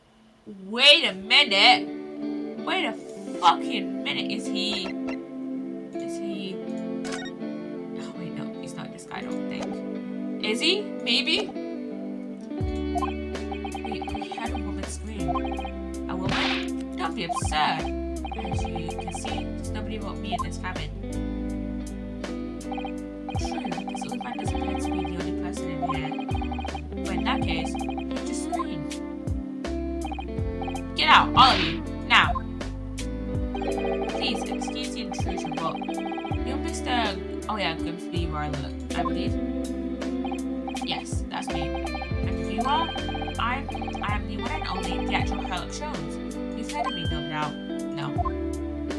Yes, I'm a great detective amongst great detectives. One who adorns the cover of popular magazines, no less. So I assure you, you may trust me completely. One uses that magazine like a business card. A detective. I do not trust detectives. We distinctly heard a scream emanating from within these walls. But there wouldn't appear to be a lady who concealed herself within the wardrobe this time. So might I be so bold as to ask you to open that small traveling case? But don't be stupid. How could anyone think of playing a small trunk like that? Well, it's quite fashionable these days, it's not? Traveling inside one's trunk. Don't look at me. Right, you know, scared, he had every right to look at you. Oh my, did you see that, Mr. Narahana? Yes, the case just shook. Leave, now. Otherwise, I'll call the steward. So this is Kazuma's neighbor, Mr. Grimsby Ryler. There's no doubt about it. The strange Russian man is hiding something. I couldn't agree more. Let's see if we can find some clues before that burly sailor returns.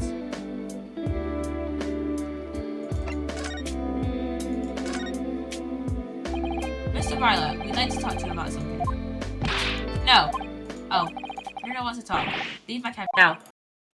This is going to go terribly. Why is my weapon like this? We're not getting anywhere here. I agree, but there may be someone else who can help. Perhaps that great detective could get somewhere with Mr. Ryler. Why is he just asleep in there? And what? Sherlock, not Sherlock. Sherlock. Do you have a moment, please, Mr. Sholmes? You need only address me as Sholmes. That's what I just did, isn't it? Well, Mr. Sholmes, what were you doing in there? Why, I was resting, of course. Resting? Indeed. I was contemplating our sea voyage from the confines of the wardrobe while waiting for the inevitable time that you will need to come and great powers of protect the service. Welcome, please. Don't die once. Oh, and it would seem that the hour is upon us now. The time has come. Am I mistaken? No, actually, you're spot on. For once. Observe closely. Our Russian host in this cabin, Mr. Ryler, is clearly trying to hide something. And do you know what is the most effective weapon to use against a Russian hiding a secret? Why? The truth, of course. So it should be pointed out that such methods are not exclusively from the Russians. Right. Can you imagine how the Russian will react when the secret he guards so closely is exposed? Would you like to witness it? Oh yes, please. Well then, what are you about to see? May well astound you. For I am about to apply my great detective's great lead and crime great deduction to the case.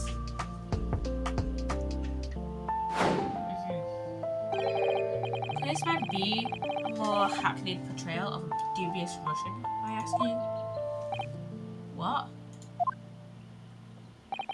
From time to time, it occurs to me. Is the fellow dubious on the account of his Russianness, or Russian on account of his dubiousness? I really don't think either of those things should be occurring to you, or anyone. That's right, Mr. Sholmes. I know this man's beard and dark glasses are hard to ignore, especially on first meeting, but once said, it is a capital mistake to theorize before you have all the evidence. It biases the judgment. Shh. I must have complete silence. Why is my webcam being such a twat? Oh, what are you doing? Why are you crying at my face like that? Ah, just as I thought. Yes, I've quite made up my mind now. There can be no other explanation that accommodates all the facts. Mr. Ryler, I have reached two incontrovertible conclusions. What do you mean? Number one, your true identity is that of a villain. Using those shears, you're about to end the existence of someone most dear. Are you not? Huh. My webcam to see and it'll stop dying. There we go. Number two, the other conclusions I have drawn. You are, as I am nonetheless in the midst of committing a most grievous crime. When you have been, your mouth quivers with nervous tension as you realize you have been discovered. Does it not? Ah! Oh, now Horasan. Never imagined I would witness one of Mrs. Sholmes' great deductions with my own eyes. That was a great deduction. Nothing can deceive Mr. Sholmes. In a single glance, he can deduce all there is to know about a person.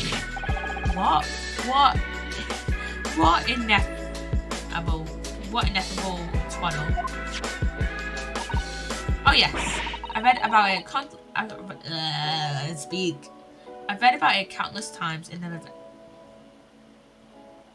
the adventures of Sherlock Holmes, and now I've experienced the astonishing impact of his great deduction firsthand. This is like a dream come true. I can hardly believe it, but all the colour is drained from Mr. Rylett's face. It looks like somehow both Mr. Sholmes' conclusions were right. How could you? How could I possibly know such things? You wish to say? Very well then. I shall elucidate.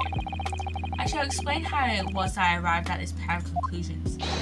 So, I do cordially invite you upon a journey of logical discovery. Let us board the train of reasoning. Put plainly, let us work through my deductions together. The great deduction. The game is afoot. Topic 1.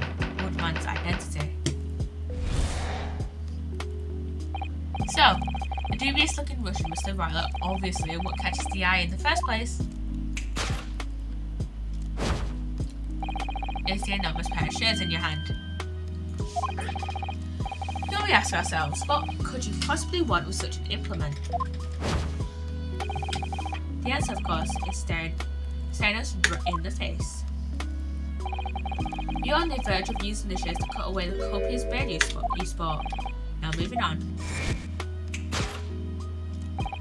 The question then begged is this: why would you desire to rid yourself of this magnificent beard, Mr. Rylott? Once again, the answer is plain. We have clear evidence to shed light on the matter. Regard, if you will, this morning's newspaper, in particular the fascinating front page article, which it would appear you have read also, Mr. Rylott. I'm sure it needs no further clarification. The evidence that reveals your true identity is the article about the revolutionary. In translation, the headline reads, Revolutionary Wieland Bolshevik flees Russia via Shanghai. As you cannot fail to observe, the subject of the article possesses an extremely copious beard. Having noted the article yourself, you decided to remove your incriminating facial hair before it gave you away. In short, your true identity is beyond doubt. You are the most fearsome Russian revolutionary himself, Wieland Bolshevik. Now that I've heard of you myself, you understand. Conclusion: a revolutionary on the run. 2. Wrongdoing. Now, as for my second conclusion. You are, at this very moment, on the brink of committing a most grievous crime. And the proof of this crime, over there. Oh yes, Mr. Rylott. Taken unawares, people have a propensity to let their eyes stray, you see.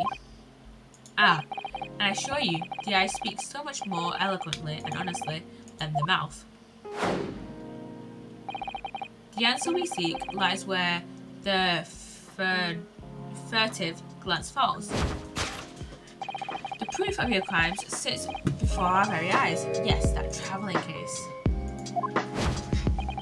It is time, I think, for the case to be opened and its contents laid bare.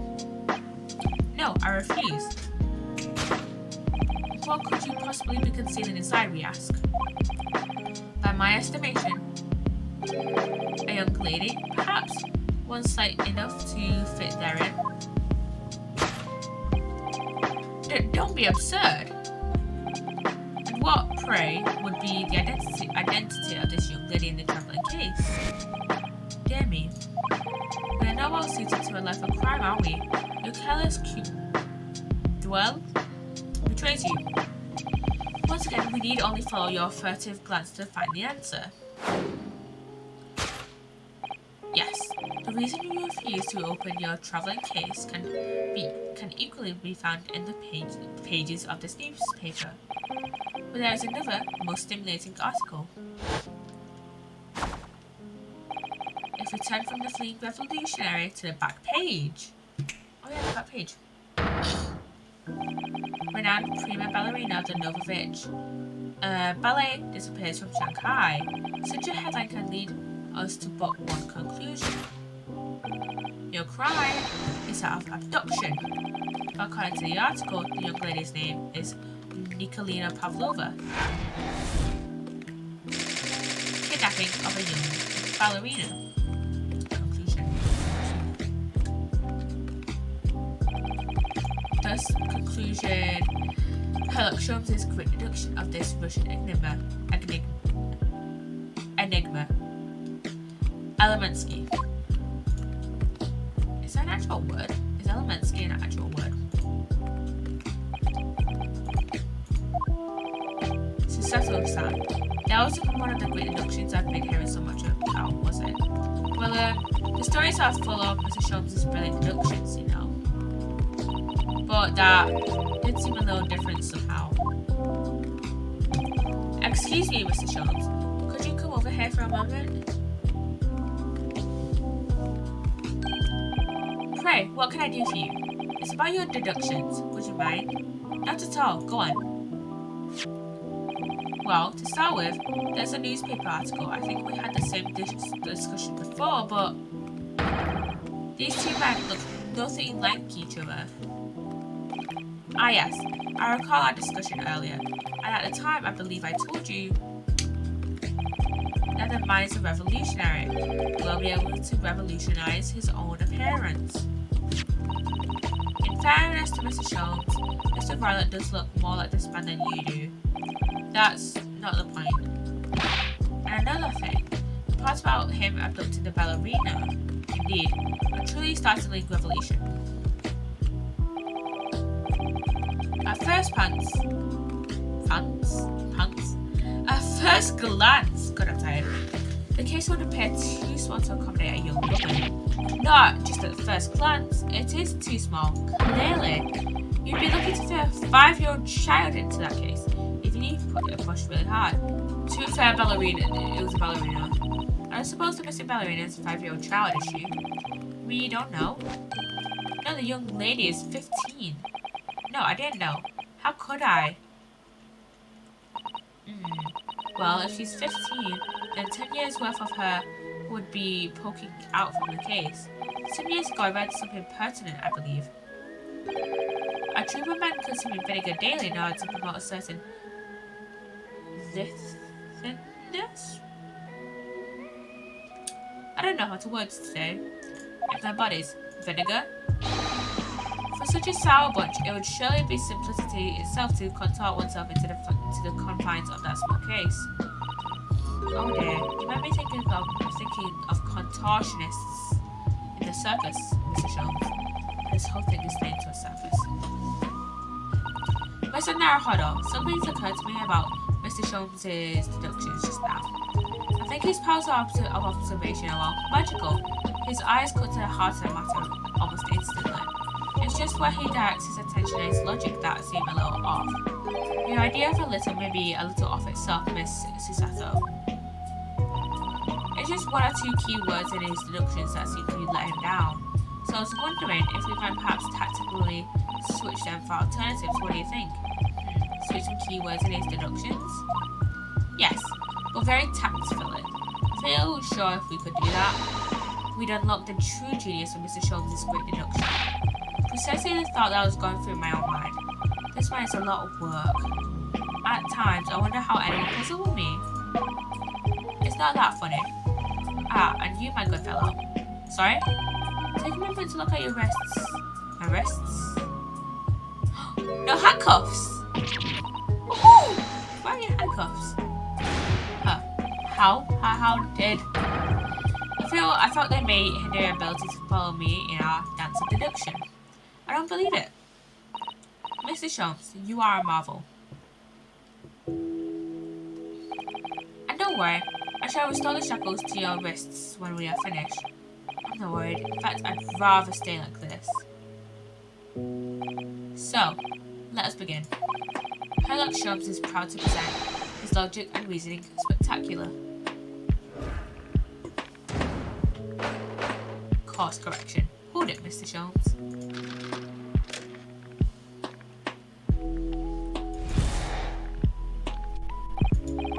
So, the devious looking Russian, Mr. Ryler.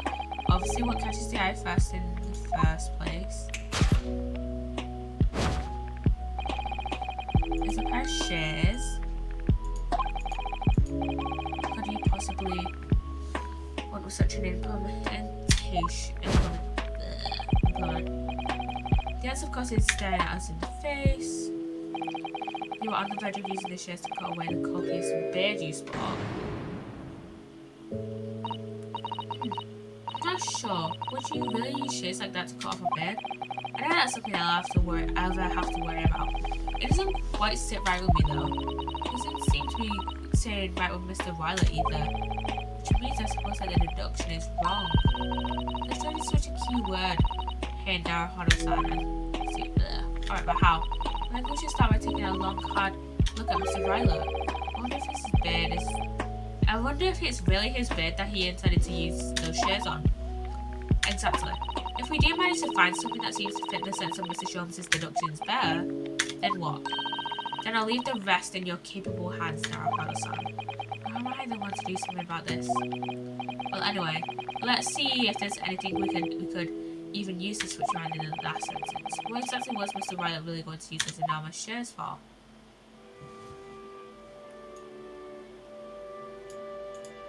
Is it this?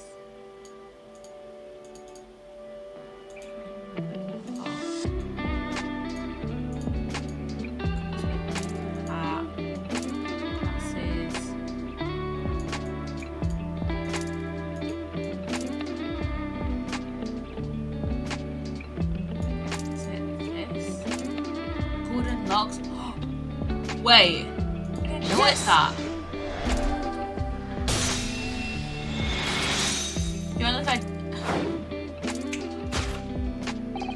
You're on the verge of using the shears to cut away the golden locks you sport.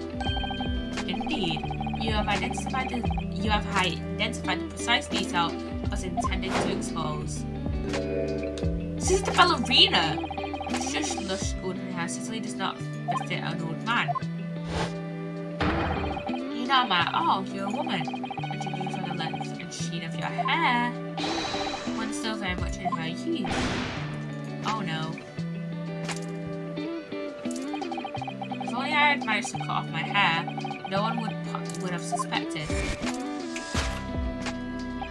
The question then begged is this: why would you decide to reduce off these magnificent locks? Once again, the answer is plain. There's clear evidence to shed light on the matter. She just escaped from Shanghai, didn't she? I'm sure it needs no further clarification. The evidence that reveals your true identity is the article about the revolutionary. Nuh-uh. No. Well, that was a shock. I had no idea that old man was really a young woman in disguise, did you? What? Why are you staring at me like that? Yes, it was a surprise. Naruhodo-san, you're enjoying this, aren't you? Sorry? You look like you're in your element as you dance around the room deducing the facts about Mr. Sholmes. I'm just doing what we agreed. I'm not having fun or anything. Yes, I understand. Say no more. Well, anyway, let's focus on the next part of Mr. Sholmes' deduction, shall we? The evidence says pigtail doesn't fit with the facts at all now.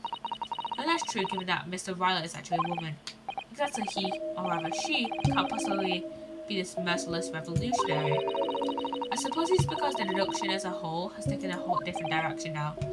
Yeah. Let's switch the evidence for something else. Something that fits the facts as we now understand them. For some reason this woman needed to try to hide her true identity. I feel as though I've either read or heard about a young woman in a situation like that recently. Alright, I'll do my best.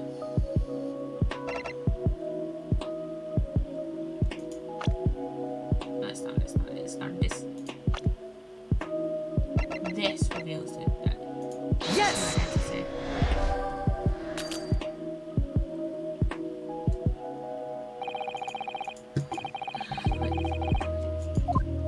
No, I didn't mean... No, I meant the article on the back! Come on! I do understand as inimitable as I am, people do you'd like to try. He won't make a great detective like that. No, even a great detective's assistant. He wants to be a lawyer though. Assistants, then. Yeah, I think then.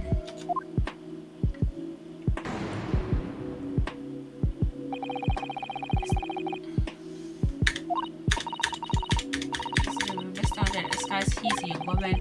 But I do feel like we have some evidence here, somewhere that might reveal who she really is. Let's have another look through all the evidence we've gathered so far and see if we can find it.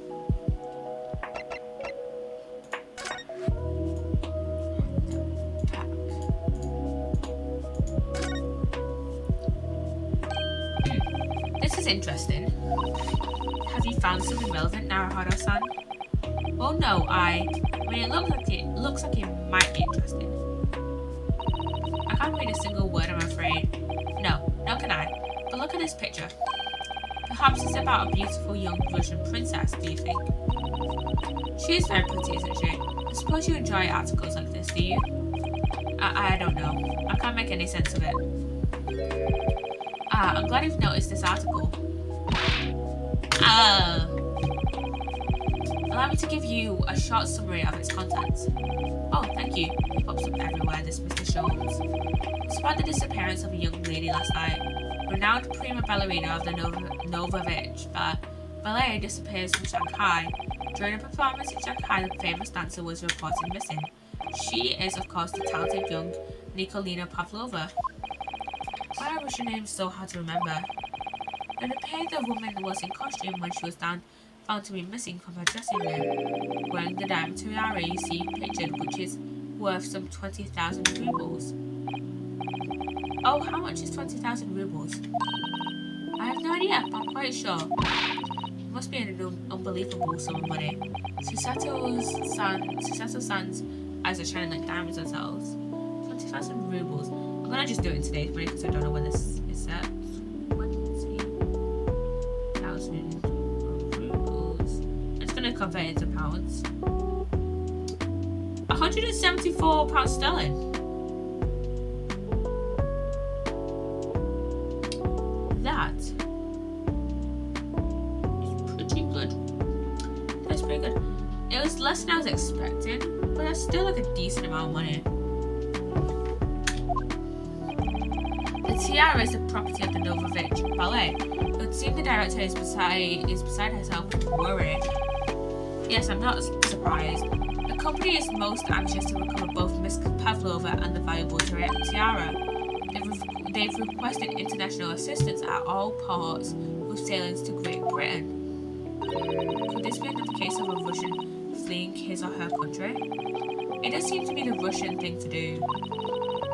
I'm not even going to dignify that with a response, Mr. Naruhodo.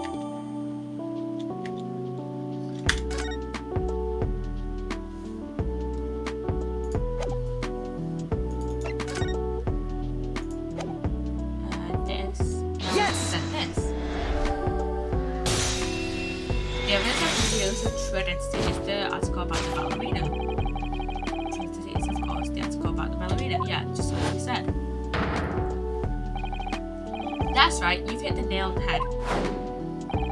Renowned prima ballerina of the Novovich Ballet disappears from Shanghai. It appears we are finally able to address you by your true name. Yes, because your true identity is that of the Novovich Ballet's prima ballerina, Miss Nikolina Pavlova.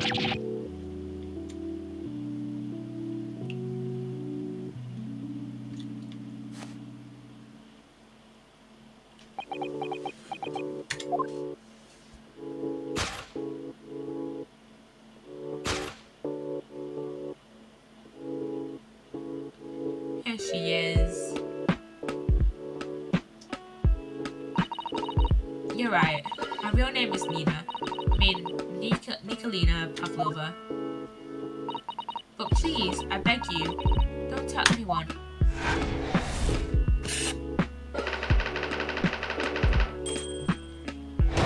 Solved.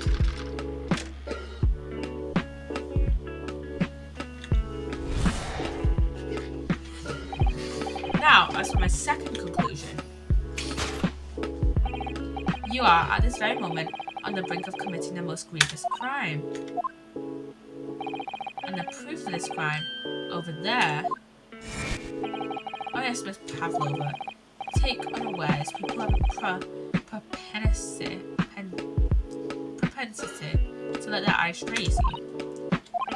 And I assure you, the eye speaks so much more eloquently and earnestly than the mouth. The answer we seek lies where the furtive glance falls. The proof of your crime sits before our very eyes, yet that travelling case. This woman is the ballerina and she's right in front of our eyes, so clearly she can't be inside that travelling case as well. No, that's right, it seems she wasn't abducted at all. In which case, what is the crime this young woman is apparently committing? I can see I'm going to have to step in and fix the great detective's mistake again. You seem to look pleased, Minara Hodo-san. Do you like the idea of another chance to dance around with Mr. Sholmes? Stop it. Anyway, there must be something else here that shows what this woman is up to. What's this? Ooh. A tiara. Didn't see that. Wow, look at this dazzling tiara. I've never seen anything like it. Are those real diamonds, do you think? Oh, Naruhodo-san, try it on. What? Me? Isn't it usually girls who wear tiaras? Wouldn't you like to try it on? I know I couldn't possibly. It's far too beautiful. Why does this tiara look familiar? I feel like I've seen it somewhere recently.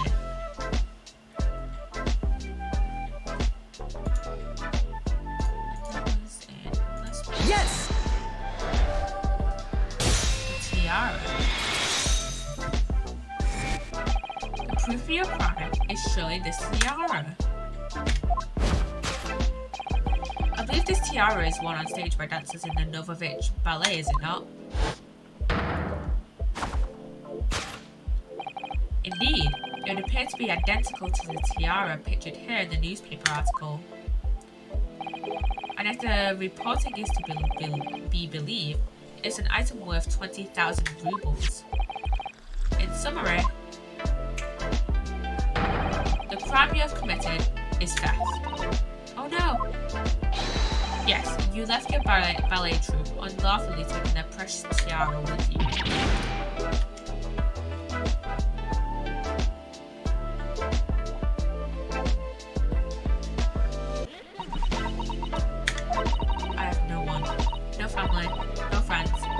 All alone, and I need money. But I did not steal the tiara.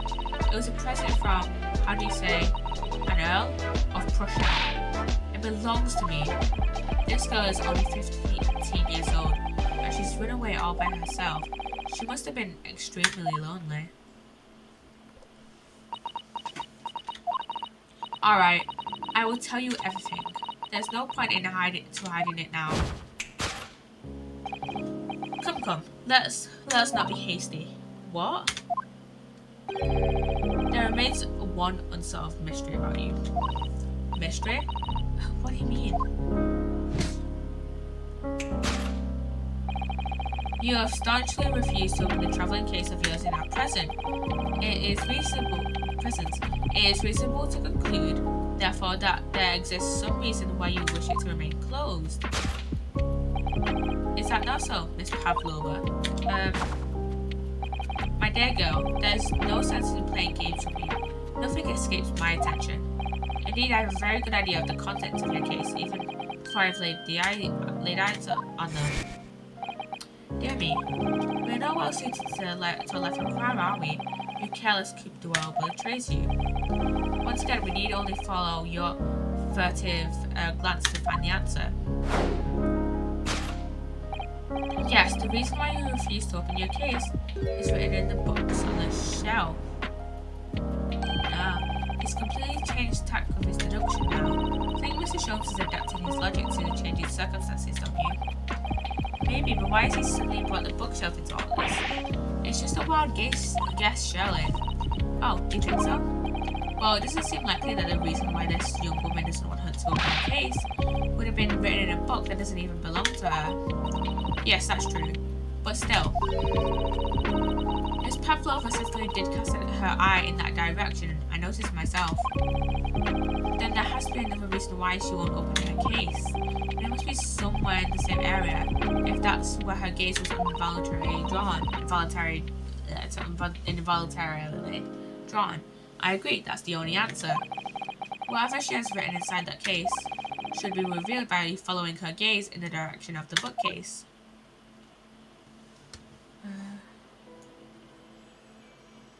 Rules on picture. Rules of passage.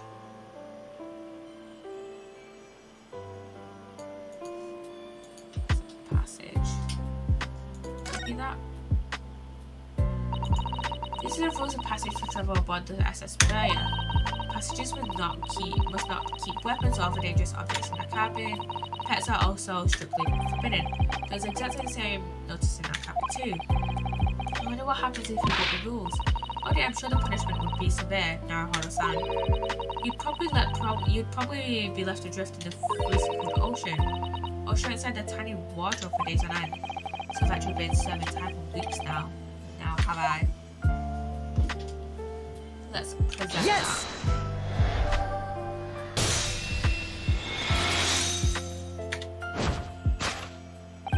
Yes, the reason why you refuse to open your case is written in the rules of passage. Passengers must not keep weapons or other dangerous objects in their cabins. Pets are also strictly forbidden.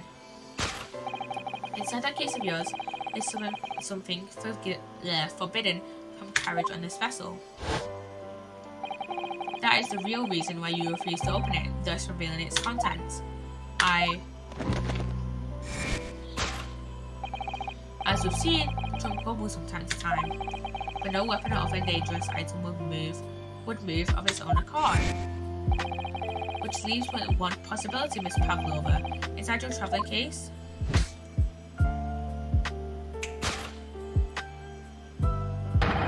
is the last item listed as forbidden in the vessel's rules of passage, a pet.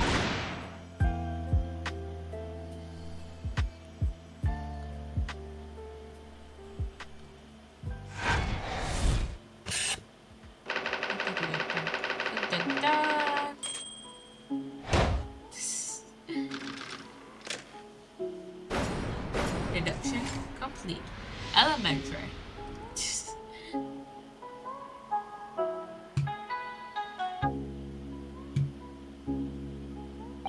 So clearly, you aren't who you said you were. No, I'm not Grimsby Rylock. My real name is Nikolina Pavlova. Everything you said was correct. You absconded during one of your ballet company's performances in order to escape your homeland. Later that same night, you stole aboard this vessel, which couldn't have been easy.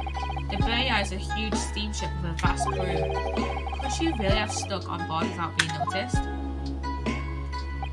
In order to obscure your true identity, you somewhat recklessly took the guise of an old gentleman, and you intended to sever all links with your past by severing your long hair. Yet to a woman, hair is no trifling matter. My personal recommendation is to leave well alone. So, if it was just you about to cut off your own hair, who was it that let out the scream we heard from outside the cabin? That vertical tinkling of a bell? Or none other than this young lady, naturally. More like a full set of pipes, if you ask me.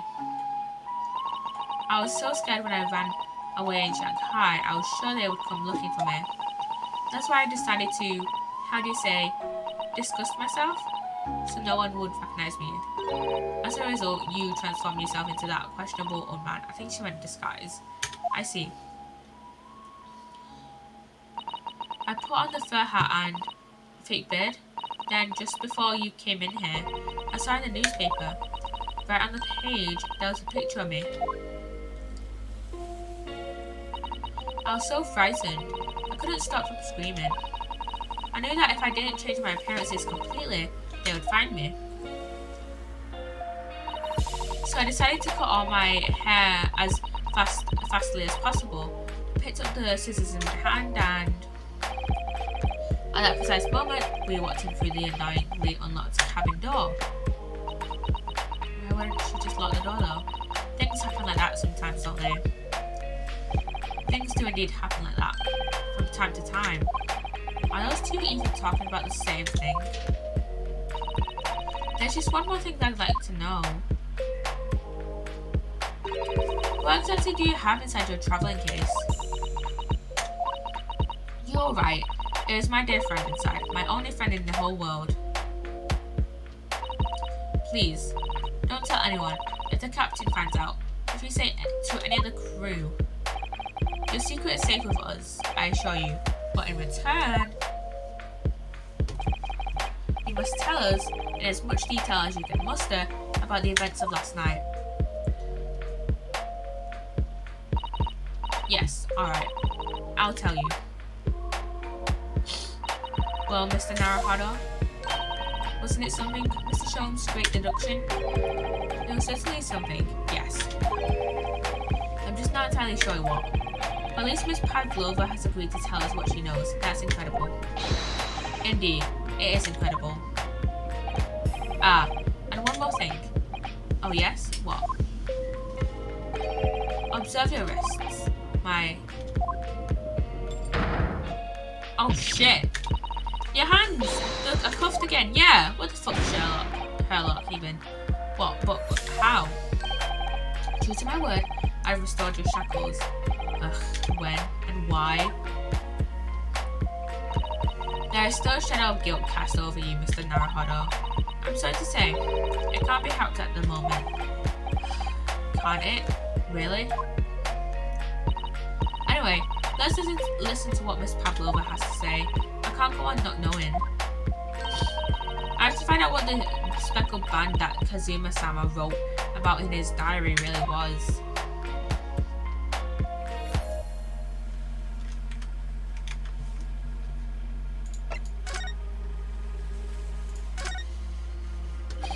Did you know that someone was killed in the cabin next door to this one last night? One of the crewmen told me this morning when I was eating breakfast. The man who died, he was a friend of mine. Oh. That's why we're trying to find out what happened. Did you notice anything unusual last night? Perhaps you heard a strange noise, for example? Perhaps people talking? Perhaps the ship was absorbed in a wild tempest?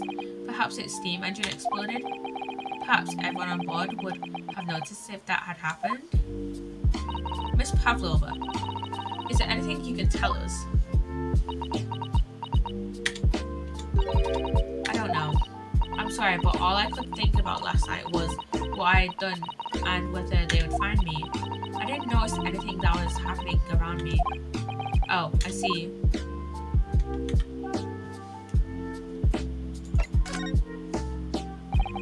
You've run away from your ballet company, haven't you? The Novovich Ballet? Yes. I'm traveling to Great Britain, and from there, I want to go to America. I'll never dance again. I want to forget everything about the ballet. I will start a new life. You wish to forget? A challenging proposition. When you have that striking tiara as a reminder. But the tiara is mine. I need to live. I have no money of my own. The Novovich Ballet gives us only a little food and water, and we must dance all over the world. I had to run away. I had no choice. If I stayed, it would have killed me. So you ran away to protect yourself? Yes. And the crew of the ship. They've all been kind to me. They let me come on board, and they said I could hide in this cabin. If that is indeed the truth, Miss Pavlova, it creates the most intriguing conundrum. Yes, it does. What do you think about it, Mr. Naruhodo? Me? Oh, well, yes, of course. I think we should hear Miss Pavlova's explanation. So what conundrum? I'm not sure, but...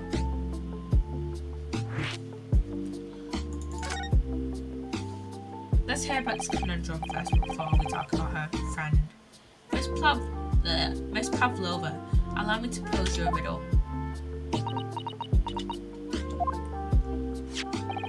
A According to this newspaper, it was only yesterday that you absconded from the ballet. Now, that being the case, it must have been last night that you boarded this vessel. However, the SS Burya stopped by no port last night. Oh, that's it, of course. So how is it, pray, that you come to be aboard? Now that I think about it, and now that I think about it, the crewmen outside the cabin acted very strangely when we mentioned it. It was just after we asked him about when the occupant of this cabin came aboard.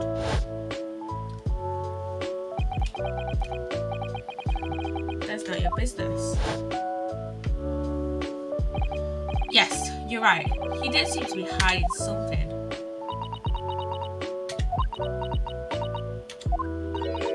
An angel descended from the heavens, bringing grace and beauty to the stage. Sorry, what was that? It is how the Russian newspapers described one of my performances. And that is how I came here too. I descended from the heavens, because I am an angel. Considering English isn't your mother tongue, your description is very vivid. Mr. Sholmes once said, I never can resist a touch of the dramatic. It seems Miss Pavlova is the same. The genius descended from the heavens, bringing grace and beauty to detection. Words once said about myself. A quote from a wonderfully extravagant advertisement for the adventures of Sherlock Sholmes, in fact. Yes, Mr. Shoei. Anyway, it doesn't look like Miss Pavlova is going to tell us what really happened.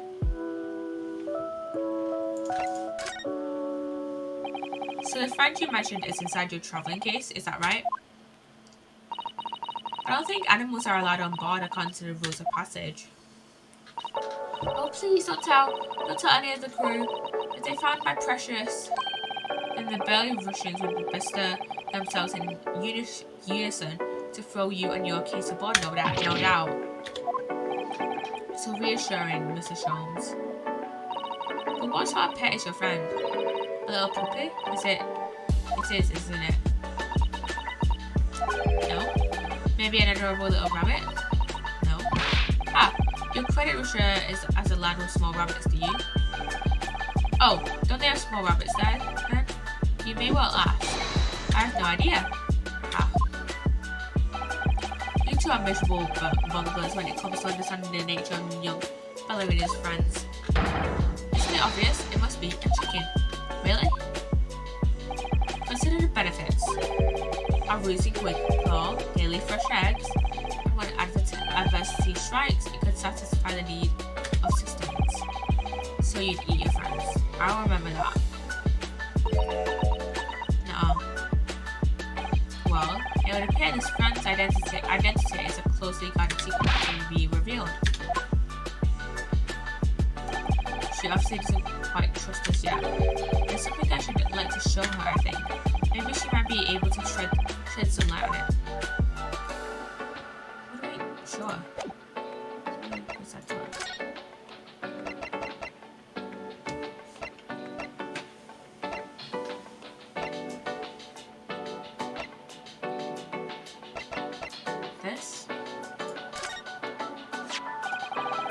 This is the diary of my friend who passed away. His diary?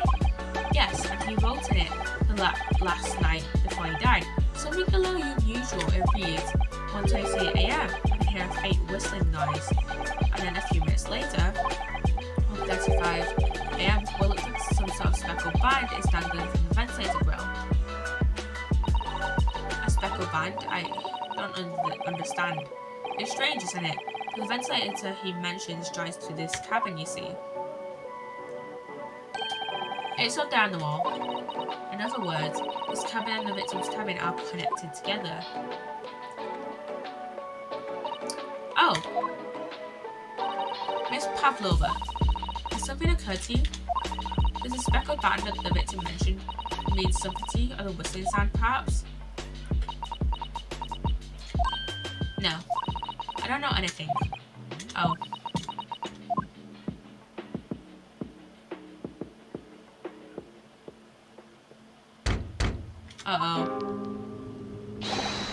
Excuse me, Mr. Ryler.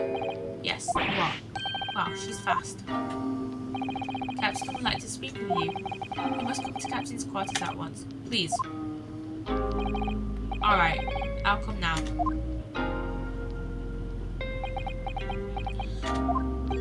What? You must leave. Now.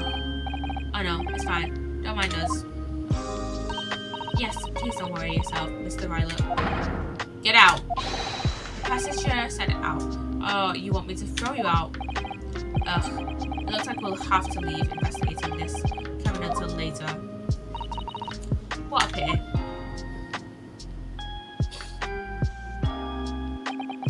And so we lost our chance. Having still not managed to investigate Miss Pavlova's cabin, we were unceremoniously chased out. That is to say, we were quite literally picked up and thrown into the passageway outside. To be continued. Okay, we'll play through the next part because I don't think the next part is very long at all. Let me check actually how long the Reddit post said it was.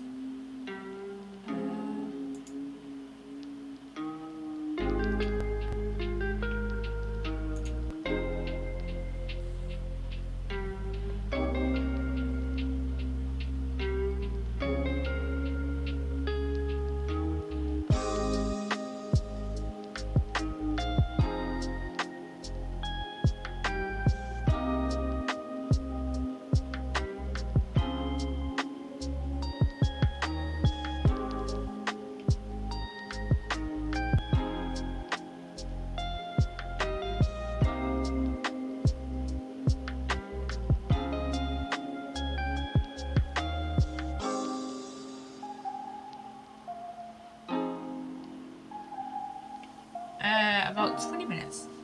I mean, the last part of the investigation, the first part of the investigation was said to be now 47 minutes, and we took like 2 hours to complete it.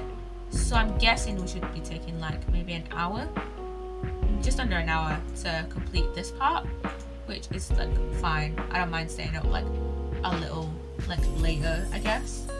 So yeah, we'll have a little. We'll just go around and complete this investigation, and then we can do the last investigation on Sunday. Back in the passageway. I wish we hadn't been thrown out like that. I wish we'd managed to find some clue as to what that speckled van might be. We didn't manage to investigate at all. I feel like the like pet she has is maybe like a cat or a bird, maybe. This seems like the most likely options to me. I imagine that we won't be able to for a while longer. We'll never get past that sailor guarding the door. He's clearly glaring at us as if to say, don't even think about it. Oh, wait a minute. What is it? Well, what happened to our great detective friend? Where did he go? Yeah, where's Sholmes? Where's he's completely disappeared? When did he do that? He slipped away as quietly as the wind, but not before ensuring these were securely back on my wrists.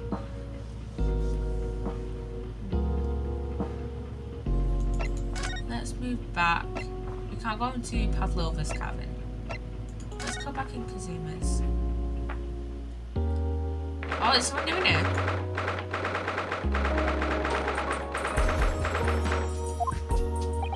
It looks like they're still investigating in here. Yes, on that subject. I wonder if Inspector Hosonaga is unscathed. What do you mean, unscathed? Surely you haven't forgotten, have you, Naruhodo-san? I have. Don't you remember what you said about allowing you out of this cabin to investigate? He was going to talk to the captain about it. He said he'd lay his life on the line for you.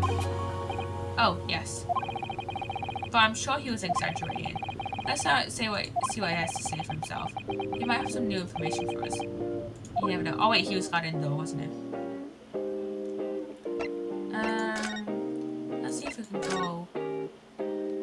find Hosanaga, maybe? Okay, no, we can't go anywhere.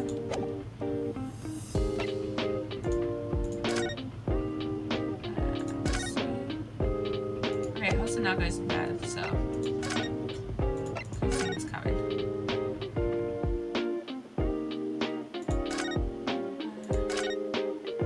Oh wait, there he is! There's Hosanaga. Oh. Not unscathed. Not unscathed. Very scathed, in fact. He looks very, very, extremely scathed, in fact. Ah, you're back. You're back. Inspector. What happened to you? Your face is... Please, don't worry about it. They're just scratches. Made by a bear, maybe. When I told the captain that I'd given you permission to investigate, he told me he'd pummel me with his fists and then toss me overboard. What? But the pummeling was over in a flash, and he must have decided against throwing me overboard. So it was nothing, really. It looks like he wasn't joking when he said he'd lay his life on the line if he had to. Jesus Christ, Hosanaga. But thanks to your efforts, we now know a little about the neighbouring cabin. Yes, I understand. Oh. I bumped into a man claiming to be a great detective a little while ago, Sholmes. I think his name was something like Sherlock Sholmes. I don't think he was German though. Well, that explains it. Share and compare notes then. We can tell you what we found out. Yes, let's do it. What? Nikolina Pavlova? She's in the cabin next door. How do you know who she is? Please, what self-respecting ballet fan wouldn't know that graceful angel? You good, Hosanaga? Oops, I think I upset him there. Well, that tells us the neighbouring cabin is unrelated to the case at least. Oh, how? Because angels don't go around committing crimes, do they? Oops, now I've definitely upset him. Inspector, has your investigation in here proved fruitful? If I'm honest, there's very little more I can do. Our duty is to make sure the scene isn't disturbed, ready to hand over to the Hong Kong police. So I'm just keeping watch here, trying not to take my eyes off the job. I mean, that's a little hard to do, seeing as though when you are missing a lens at your glasses. And you have a black eye. Oh, I see. There is one thing. I do have a small piece of new information for you. Oh, what? Yes, details, Inspector. Please. What is this new information? What is this new information you have, Inspector? It's this. The various medical officer has finished his examination of the body and managed to obtain the report. Oh, Kazuma's post-mortem report? Kazuma-sama. So, what was the cause of death? Damage to the cervical vertebrae is what's written on the report. His neck was broken? Yes, it would seem so. There was no obvious wounds or other signs of injury. So at first I think they were considering poison. But it turns out they found no trace of poison in his system at all. Well, what weapon was used then? Nothing has been found as yet, but the fact that there are no signs of a wound suggests it may have been a blunt object, something that wouldn't leave a mark. Oh, I see. All the body's nerves run through the spine to the brain. A strong enough impact to the neck could induce death.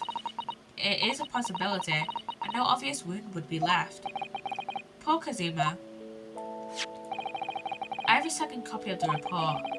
If it might be useful, you're welcome to have it. Really? Are you sure? Yes, it's fine. I trust you.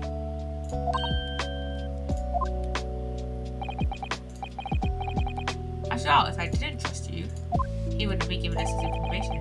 And if I I'd never have agreed to you leaving this cabin in the first place, would I? Ah.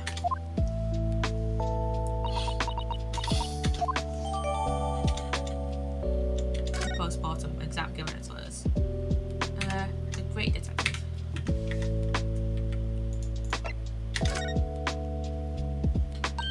Oh, Mr. Sholmes was here, was he? Yes. He seemed to be enjoying himself a little too much as he crept about on the floor investigating. But then he suddenly left. I suppose he must have become bored. Did he say anything at all? Actually, now you mention it, yes, just one thing, but he practically shouted it. It's shoe polish, was all he said. Shoe polish? I wonder where he meant. Oh, that! Was it that? It was when he was over there, by the piece of broken glass, do you see? Yeah, that! Or perhaps he was talking about this brick-coloured mark, do you think? Ah, yes, that must be it. But how could Mr. Sholmes know that it's shoe polish? That leaves me cold, I'm afraid. I have no idea. What is it, Susato-san? Well, Kazuma-sama was wearing leather shoes with a very dark tan hue. Dark tan? A sort of dark brownish red then. So yeah, so it would have, and shoe polish, that would have been like that colour. Well, a little like the colour of red wine, but darker. I often repaired them from him. Oh, does this mean that this red mark was made by the polish on Kazuma's shoes as they scuffed on the floor? And it's been entered into the record.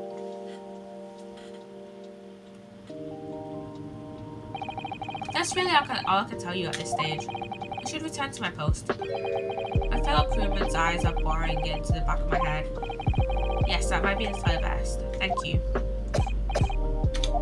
I don't think he's doing too good, man. I don't think he's doing too good. Poor Inspector, you look exhausted. Oh, no. Well, I feel terrible that I failed to protect Asogi-san. It was my responsibility. Of course, my pain is nothing compared to yours.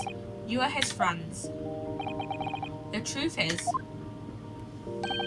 I seem to have had a heavy head ever since I woke this morning. A heavy head? That's interesting. My head's still throbbing too. Yeah, that's weird. That both Hosonaga and Ryunosuke have like throbbing heads. See, can I talk to this guy? You. Where did you go? Oh, sorry, I just went to the next door cabin too. Why? Who gave you permission for this? Well, Seaman Hosonaga did. That new Japanese, was it? Later, I will roll him into a ball and throw him in cold room. He's gone back to guarding the door. I hope Inspector Hosonaga doesn't find himself in too much trouble on our account. He's really gone out of our way to help us, hasn't he? When we get back to Japan, we'll have to take him for a steak at La Carnival. That could be a very long time from now, Naruhodo-san. Do we have anything to look over? Look at this. It really is such a beautiful colour, this glass. It looks like whatever it was has broken clean into, but the other half is nowhere to be seen. And there's the brick-coloured mark, which is shoe polish according to that great detective you seem to know all about. I suppose it must be from Kazuma-sama's shoes. Maybe, but what I'd like to know is, how can the detective be so sure that it's shoe polish and not something else? Because he's a great detective, of course. That's hardly a reason, is it?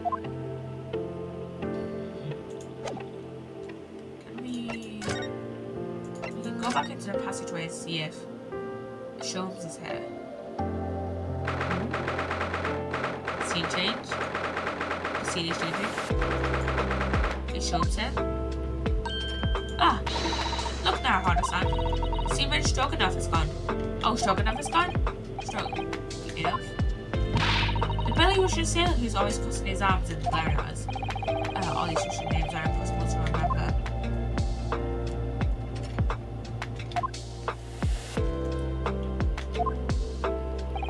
Did you hear that? It sounded like someone singing.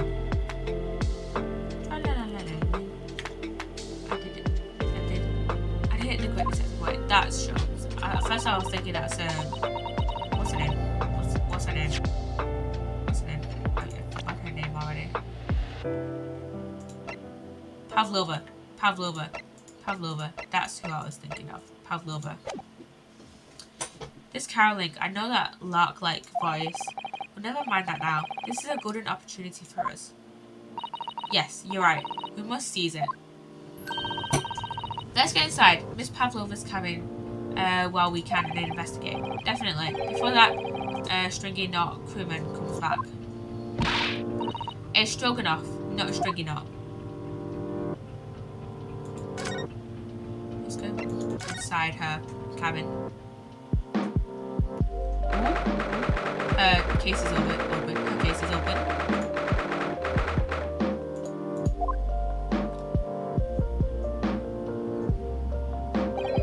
Miss Pavlova isn't back yet. Susato-san. Oh, where's she gone? Hey, what are you doing? Those are her private things. There's no moment to waste, Naruhodo-san. We must investigate as quickly as we can. I suppose you're right. For Kazuma's sake.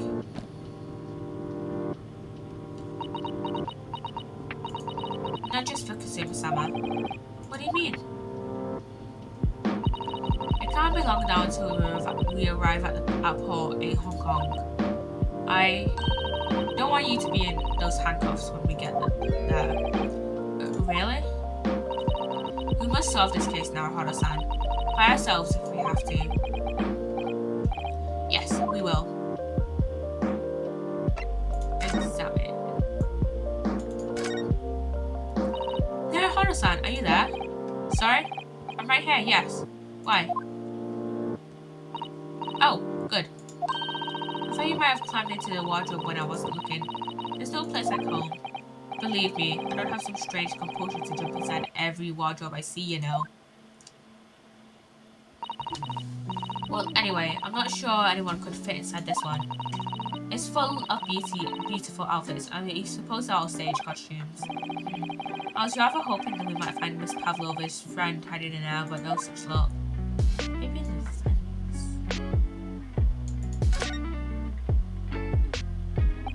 So this ventilator connects to Kazuma's cabin next door. Yes, although what a fool a shipbuilder must be to open a ventilator into another room. Maybe it's so that if there's a gas leak next door, the occupant of this cabin would notice and raise the alarm, or the occupants of both cabins would die of gas poisoning. That is a possibility.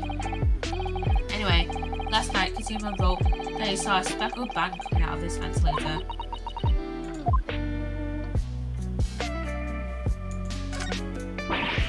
Oh my! Miss Pavlova's case is open. It's completely empty inside. According to the great detective's great deduction, she was hiding her special friend in there.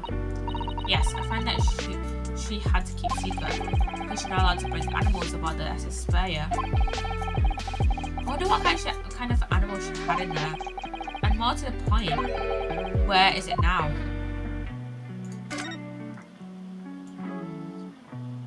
I don't think there's anything that is particularly suspicious. As of right now, though, it's in this room that I can think of at least. I wonder what this little saucer is doing on the floor. Yes, it doesn't look like it's been dropped. More like it was put there deliberately. Do you think there could be a leak in the roof just above here? What? A leak? Is this ship quite safe? I'm sure that even if there is a little leak in the roof, it doesn't mean the whole ship is going to sink. No, you're right. Of course you're right. She's really trying to persuade herself, isn't she? I suppose every cabin has a waste paper basket. Shall we have a little look and see what's been thrown away? Naruhodo-san, it's poor etiquette to go sifting through someone's rubbish, you know. Ugh, those eyes. She's looking at me like I'm a piece of rubbish now. However, these are special circumstances, I think. Exactly, we have no choice. There's hardly anything in here at all. Oh, well, that's a little disappointing. Just a little bit, yeah. Yeah, I don't think there's anything like particular suspicious as of right now.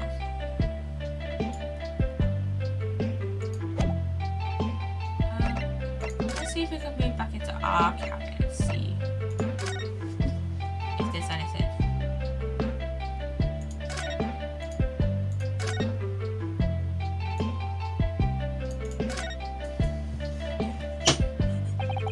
So this ventilator joins to Miss Pavlova's cabin.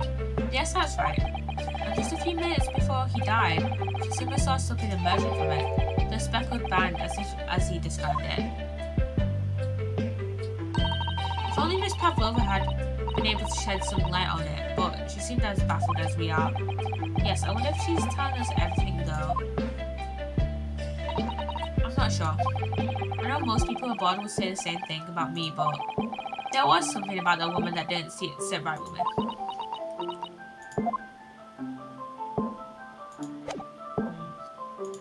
Maybe back into Pavlova's cabin then? I have no idea of what to investigate. Maybe her desk? And then maybe her bookcase as well? There are just a few books on the desk. Nothing else by the look of it. Well, Miss Pavlova was only ran away from the ballet last night. She's hardly occupied this cabin for any time at all. That's true. I wonder what kind of books she likes to read. Let me see. Yes, I see. It would seem that Miss Pavlova enjoys reading books written in Russian. Thanks, I think I probably already knew that. Yeah. It's rude to ask too much of people now, Hana-san. I can't even remember that. I mean, we didn't really ask you though. Because we know you can't read Russian. All the books have toppled over together, look. Every single one. Do you think that's a god of the sea, perhaps? He's toppled too, though. It's exactly the same as the bookcase next door in Kasuma's cabin. Perhaps. That is strange. Perhaps Miss Pavlova was practicing a difficult ballet pose and fell against the bookcase? I don't know. Would she really be practicing ballet on the same night she ran away from her ballet company? Alright then. It must have been you. You lost your temper and knocked them all over in a fit of rage. What's your obsession with Ryunosuke and a fit of rage? Not everything that happened to the sink of this ship is because of me, you know. Well, anyway, I'll set them all straight again in here too. I don't like seeing things in disarray.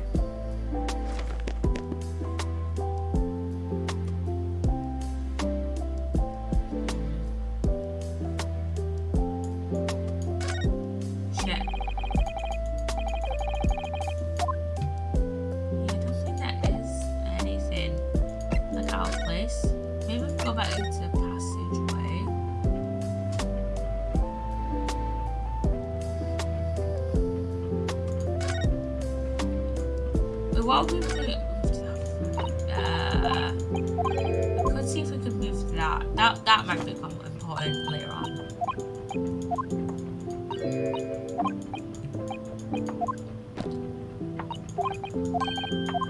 Let's just skip through this dialogue because I've already looked at it. Oh, Shums is literally right here. Oh, it's Mr. Shums, look. Well, you never know where he's going to turn up next, do you? He seems to be taking a look at something as he sings to himself. Didn't realise he was here, I thought he was in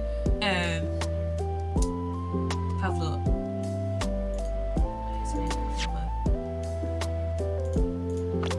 My brain is too tired to remember her name. Pavlova, yeah. I thought he was in Pavlova's room, to be honest. I didn't hear the quick sense. Wait, he's still singing. Do you think he hasn't noticed us? Or he's simply in extremely high spirits? Yes, there were times I'm sure you knew. when the yard bit off more than it could chew. He's talking about Scotland Yard, which is like the main like police department in London. And through it all, when there was doubt, his lucky hurt was about. Excuse me. I solved it all and I stood tall. I did it the great detective way. Mr. Sholmes. What is it? You want to fight? Honestly, interrupted the fellow and he's singing. And I was just about to reach the climactic finish. Sorry, I thought you were never going to stop. So I figured now is a good time as any. I very nearly dropped you to the floor with one of my famous right hooks. Alright, I get the picture. Now could you put those fists away? Yeah, drop the fists. Mr. Schultz, you seem to be examining something before we interrupted you. Ah yes, that. I was immersed in the study of the ship's law, as penned by the stockily built crewman who's usually on guard here. Ah yes, the ship's log. Did you find out anything useful for it? Well, after 2 AM this morning, the majority of the entries are blank, which means that there was nothing to report. Nothing of note happened, so... You truly are a student from the land of the rising sun. You've been utterly blinded by it. Sorry? Your logic, my boy, is inverted. Whatever do you mean, Mr. Schultz? Observe the other pages and all shall become clear. You'll see the same crewman off-stands sentry in this first-class passageway, and he has an almost religious practice of recording nothing to report every half hour. Oh, he writes that in every 30 minutes? Nothing to report? Precisely, but simply the seaman writes nothing to report when there is just yet that, and yet the ship's log from last night is largely blank. He didn't even write nothing to report. That is weird. That's very, very, very weird. Do you mean... Yes. There were circumstances afoot last night, which led me to the seaman being absent from his post. What kind of circumstances? What happened? That remains a mystery for now. But we can be sure something significant took place. So significant that it caused the seaman to forget his regular habit of scribing nothing to report in the log. These are important details. I would stake my life on it. You must log the ship's log in your mental file. And that deduction was worthy of a great detective. Ah, you started to understand what my way is, I see. What makes Sholmes. Brilliant.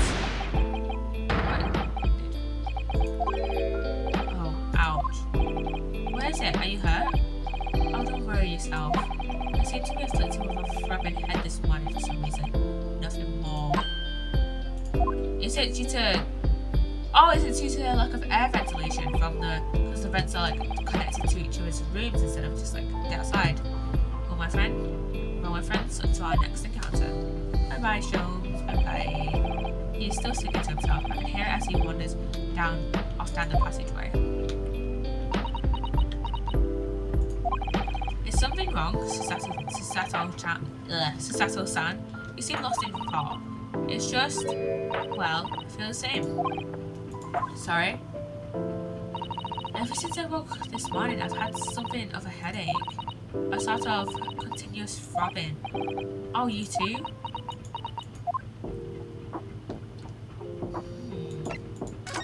Weird. Is there anything else to look for here? No. Pavlova's cabin, then Kazima's. Oh? What's that? It's the emergency alarm. So I'm guessing, so the ship the engine is down immediately. The vessel started to the bottom mile far. Full stop, hard to starboard. All hands brace for impact. What the? about to crash into another ship. What? Uh-oh. I can't stand. Psssttt-san. What? What? Oh my god. Psssttt-san, are you alright? Are you injured at all? I think I'm fine. Thank you, Naruhito-san.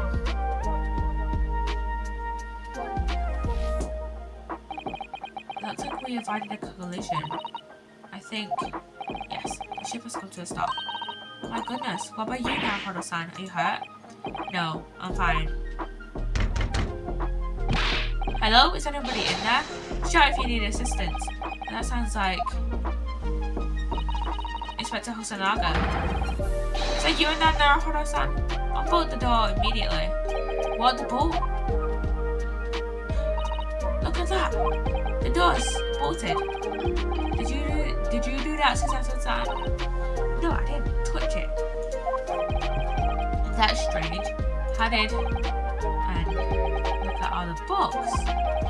They're just like they were before again. Now, Horo-san, aren't you going to open the door and let the inspector in? I better tidy this place up first. Our violent emergency stop had solved one mystery at least, in a very vivid way. I knew that what awaited us on the other side of the cabin door would not be pleasant. I hurried around tidying up the cabin with a new sense of foreboding in my heart. To be continued. And I think that is where we are going to end this stream here. We're going to be doing the last investigation on Sunday, because I think that's like a decently long investigation. And yes, this case is all investigations. And let me try and quit out of this. Let me try to quit out. It's too tight, so don't save the progress because we just. Let's see. How we properly save? Yes, we properly save. So we don't need to save that. And yeah. I hope you have enjoyed the stream, and let's see who's live. I want to raid somebody. I want to see. There's some people who are live from the small streamer Discord. Scuba% is still live. Scuba% is still live. Haven't checked out one of their streams yet. So yeah, new stream, new raid, Scuba%. Wait.